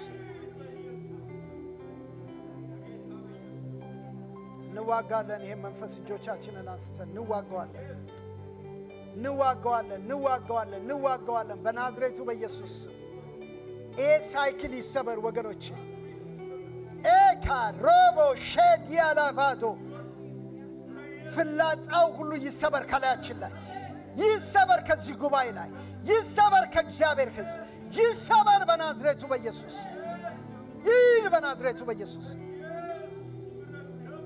አልቫድሮ ደቬጋላ ቦራላ ባዲያ የበሽታ ሳይክል ይሰበር ዛሬ የበሽታ መርገም ይሰበር ዛሬ ሂድ በናዝሬቱ በኢየሱስ ከዘር ማንዘር የሚመጣ በትውልድ የሚወራረስ ሂድ በናዝሬቱ በኢየሱስ ስም ሰበርን ይህን የበሽታ አጋንንት ማላባጋላ ባጋላ ቦረዴ በዲያላ ቦሳታ ኤሌቬጋላ ቦራላ ባጋንዶ ረዴ ከለበረላ በዲያላ ቦሳ ሬባና ማጋላ ባራላ ባዲያና ማጋላ ቦራና ማዲያላ ቦሲያ ባንተ ላይ አይሰራም ባንቺ ላይ አይሰራም በናዝሬቱ በኢየሱስ ስም አይሰራም በእኛ ላይ አይሰራም ማላባጋላ ቦረዴ በዲያላ ባጋላ ቦረዴ በዲያና ማሳካቶ ሮቦስ ሬቦ ዲያ በእምነት ነገስታትን ድል ነሱ በእምነት የሳቱን ኃይል አጠፉ ተብሎ እንደተጻፈ ሌባጋላ ባስ ሮባና ማጋላ ባስ ሬቢኒ ማጋላ ባዲያላ ቦስ በናዝሬቱ በኢየሱስ ስም ይሰበር ዛሬ ይሰበር ዛሬ ይሰበር ዛሬ ማላባዶ ማሳ ካላቦራ ተቃውሙ መሰበር ያለበት ነገር አለ በጣም በመንፈሴ ላይ ከብዶ ያለ ነገር አለ ወገኖች መሰበር አለበት ዛሬ እስኪ ቀለጥ ድረስ መሰበር አለበት ዛሬ የእግዚአብሔርን ሕዝብ ልቀቅ የእግዚአብሔርን ጉባኤ ልቀቅ በናዝሬቱ በኢየሱስ ሂድ በናዝሬቱ በኢየሱስ ሂድ በናዝሬቱ በኢየሱስ ሂድ በናዝሬቱ በኢየሱስ ማላባጋ ሰከለበለ ባዲያ ላቦስ ላባጋላ ባራላ ባዲያ ላቦስ አይምሮ ልቀቅ አይምሮ ልቀቅ ነፍስን ልቀቅ አይምሮ ልቀቅ ነፍስን ልቀቅ ዛሬ አይምሮ ልቀቅ ነፍስን ልቀቅ ዛሬ ሂድ በናዝሬቱ በኢየሱስ ማላባዶ ሞሰከቴ ፓላባዶ ሪባና ማጋላ ባዲያ ላባጋላ ባራላ ባዲያና ማሳቶ ሪባና ማጋላ ባራላ ባዲያና ማጋላ ቦላላ ባዲያ በማንኛውም ውጊያ ውስጥ ያላችሁ ሰዎች ዛሬ ድል አለ ለእናንተ ዛሬ ድል አለ ለእናንተ ወገኖች አውጃለሁ ድል አለ በእናንተ ላይ ድል አለ በእናንተ ላይ ድል አለ በእናንተ ላይ ኢየሱስ ጌታ ነው ማላዶ ማሴኬቴ ፓላቫዶስ ሬባና ማጋላ ባዱ ማላቫዶስ ሬባ ጋላ ባሪባ ጋላ ባዲያላ ማንዶ ሪባና ማጋላ ባዲያላ ባዶሳ ሃሌሉያ ሃሌሉያ ሃሌሉያ ሃሌሉያ ሃሌሉያ ሃሌሉያ ማጃማጆ በገሌ ባዶማሳ አሜን አሜን አሜን አሜን አሜን አሜን አሜን አሜን የዘገየ የሚመስለው ኢየሱስ የቆየ የሚመስለው ኢየሱስ ወደ መንደር የሚመጣበት ወቅት ነው ወደ መንደርሽ ወደ መንደሬ የሚመጣበት ወቅት ነው ወገኖች አለ አለ አለ የሆነ ታምራት አለ የሆነ ድል አለ የሆነ ድል አለ ኦ ጃላሃ ዱራ ባዲሎ ሃሌሉያ ሪባላ ባጋሳካታ ሪባላ ባዶ ማሳታታ ሪባላ ባጋላ ባዶ ሞሶኮቶ ፖሮባዳ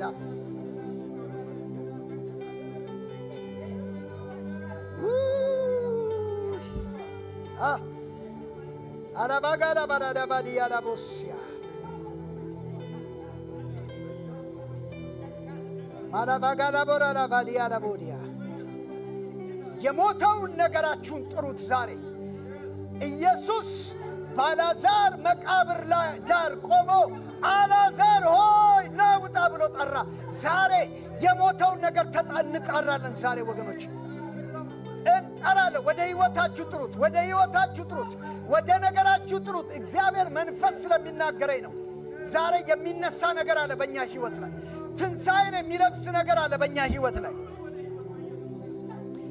ወደ ህይወት ይመለስ ወደ ህይወት ይመለስ ወደ ህይወት ይመለስ ወደ ህይወት ይመለስ ያልጨረሰው ነገር አለ የሚፈጽመው ነገር አለ እኔ ይሄ ለማንና እንዴት እንደሚሆን አላቀን ግን መንፈሴ ላይ በጣም እግዚአብሔር ስለሚናገረኝ ነው መነግራችኋለሁ አባቶይ እንደሰማኸኝ ሁሉ ጊዜ እንደምትሰማኝ አወቅኩ አለ ጌታ በመቃብሩ ደጃፍ ቆሞ አላዛር ሆይ ና ውጣ አለ እርግጠኞች ሁኑና ተጣሩ ዛሬ እኔ በናዝሬቱ በኢየሱስ ክርስቶስ ስም በሞተው ነገሬ ላይ እጣራለሁ በኢየሱስ ስም ህይወት ያግኝላለሁ ህይወት ያግኝላለሁ በመንፈስ በነፍስ በስጋ ላይ ህይወት ያግኝላለሁ አረ ተናገሩበት ህይወት ያግኝ ዛሬ ህይወት ያግኝ በእናንተ ጉዳይ ላይ በልጆቻችሁ ላይ ተናገሩ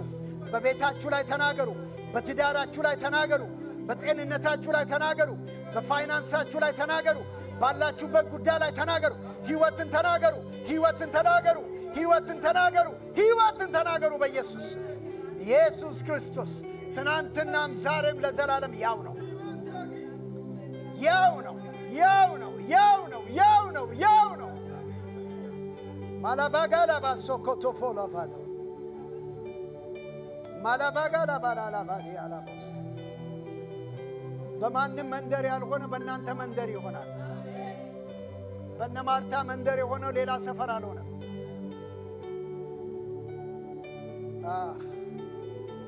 አላላቦስ ከለቦራላ ባዲያላቦስ አይገርምም ለቅሶ ቤት የነበረው ምዕራፍ 11 ለቅሶ ቤት ነበር ዮሐንስ ወንጌል ምዕራፍ 12 እራት ነበር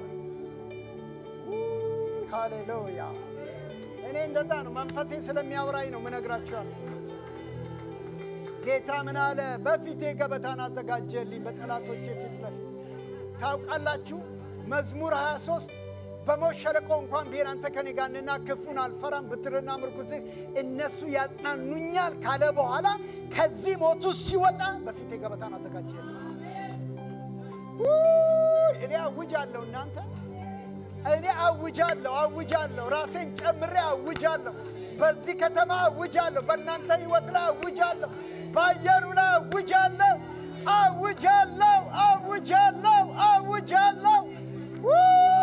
ሃሌሉያ ሃሌሉያ ሃሌሉያ ሃሌሉያ ሃሌሉያ ሃሌሉያ። አልዓዛር ተነስቷል፣ አልዓዛር ተነስቷል፣ አልዓዛር ተነስቷል። ወገኖች የሞተው ነገር ተነስቷል፣ የሞተው ነገር ተነስቷል፣ የሞተው ነገር ህይወት ለብሷል። እመኑ። ዛሬ ምዕራፍ 12 ገብቻለሁ ብላችሁ እመኑ። አሜን። ገብቻለሁ በሉ። ገብቻለሁ። ሃሌሉያ። አልዓዛርም ከኢየሱስ ጎን ተቀምጦ በምሳ በራቱ ግብዣ ላይ ማርታ ሽቷን አነሳች። ሃሌሉያ። አሁን ነው አምልኮ አለች። አሁን ነው አምልኮ አለች። ሃሌሉያ።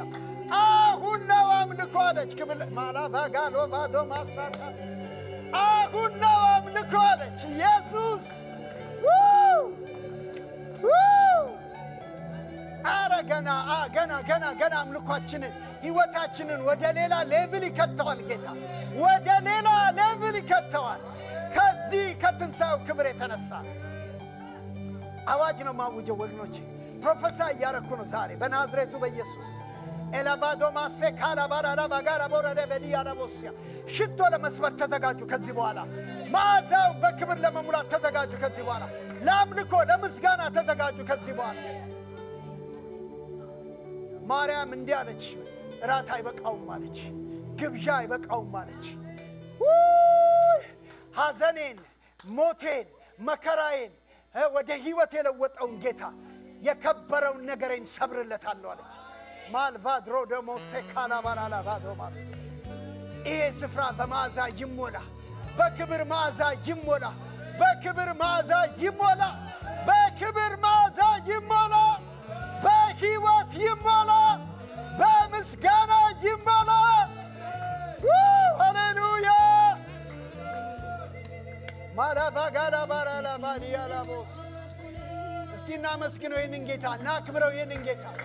የነፍሳችን መዓዛ፣ የነፍሳችን መዓዛ፣ የነፍሳችን መዓዛ፣ የህይወታችን መዓዛ። ሃሌሉያ ሃሌሉያ ማላባጋላቦስ ኬሌበራላባዲያቦስ ኦራላባጋላ ቦራላባዲያላቦስ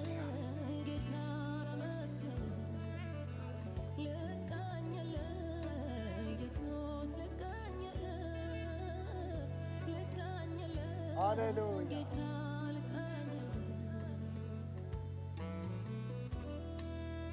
እናመሰግናለን እግዚአብሔር ሆይ፣ እናከብረሃለን የዘላለም አባት። ወደ መንደራችን ስለገባ ስምህ ይባረክ። ወደ ሰፈራችን ስለመጣ ስምህ ይባረክ።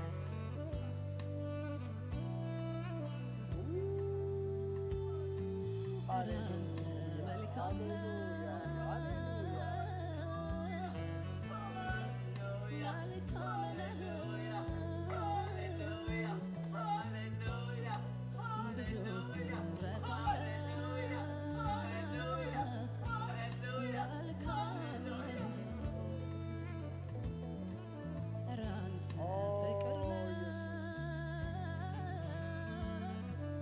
አልዓዛር ከሙታን ከተነሳ በኋላ ብዙዎች ከግሪክ ከተለያየ ቦታ ላይ ያለ ማየት መጥቷል። ሞቱ ተወርቶ ሳያልቅ እግዚአብሔር ነገር ይገለብጣል። እግዚአብሔር እያደረገ ያለው ማይ ጋድ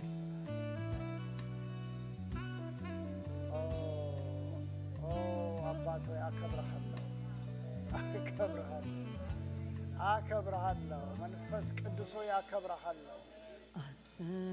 ልዩ መዓዛ ይመጣል ከፊታችን ወገኖቼ ልዩ መዓዛ ይመጣል አላባዶ ማሰከለ በረለ በዲያላ ጋላ ቦራዳ ባዲያላ ኤላባዶ ማጋላ ባራላ ባዲያላ ባስያ ልዩ መዓዛ ቤቱን የሚያውድ ለክብሩ የሚሆን ሃሌሉያ ሃሌሉያ ሃሌሉያ ሃሌሉያ ሃሌሉያ ሃሌሉያ ኢየሱስ ምን እንልሃለን ጌታ ምን እንልሃለን የዘላለም አባት አላባሮ ማሰከለ ቦራላ ባዲያላ ምን እንልሃለን የዘላለም ንጉስ ሃሌሉያ ሃሌሉያ ሃሌሉያ ሃሌሉያ ሃሌሉያ ሃሌሉያ ሃሌሉያ just ትንሽ ደቂቃ ባርኩት ዝም ብላችሁ ባርኩት የሆነ ጉብኝት አለ ከፊታችን የሆነ የእግዚአብሔር ጉብኝት አለ የሆነ ጉብኝት አለ ጌታ በመንደራችን የሚያልፍበት ጉዳይ አለ የሆነ እንባን አብሶ የሚያልፍ ሐዘንን በደስታ ለውጦ የሚያልፍ ሃሌሉያ መቃብሩን ባዶ የሚያደርግ ነገር አለ ከፊታችን ወገኖቼ ሃሌሉያ ሃሌሉያ ሃሌሉያ ሃሌሉያ ደግመን እንዳናለቅስ ደግመን እንዳንቆዝም ደግመን እንዳናዝን የሚያደርግ ነገር አለ ከፊታችን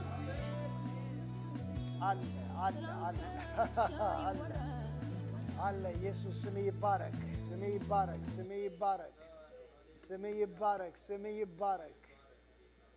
ስምህ ይባረክ የዘላለም ንጉስ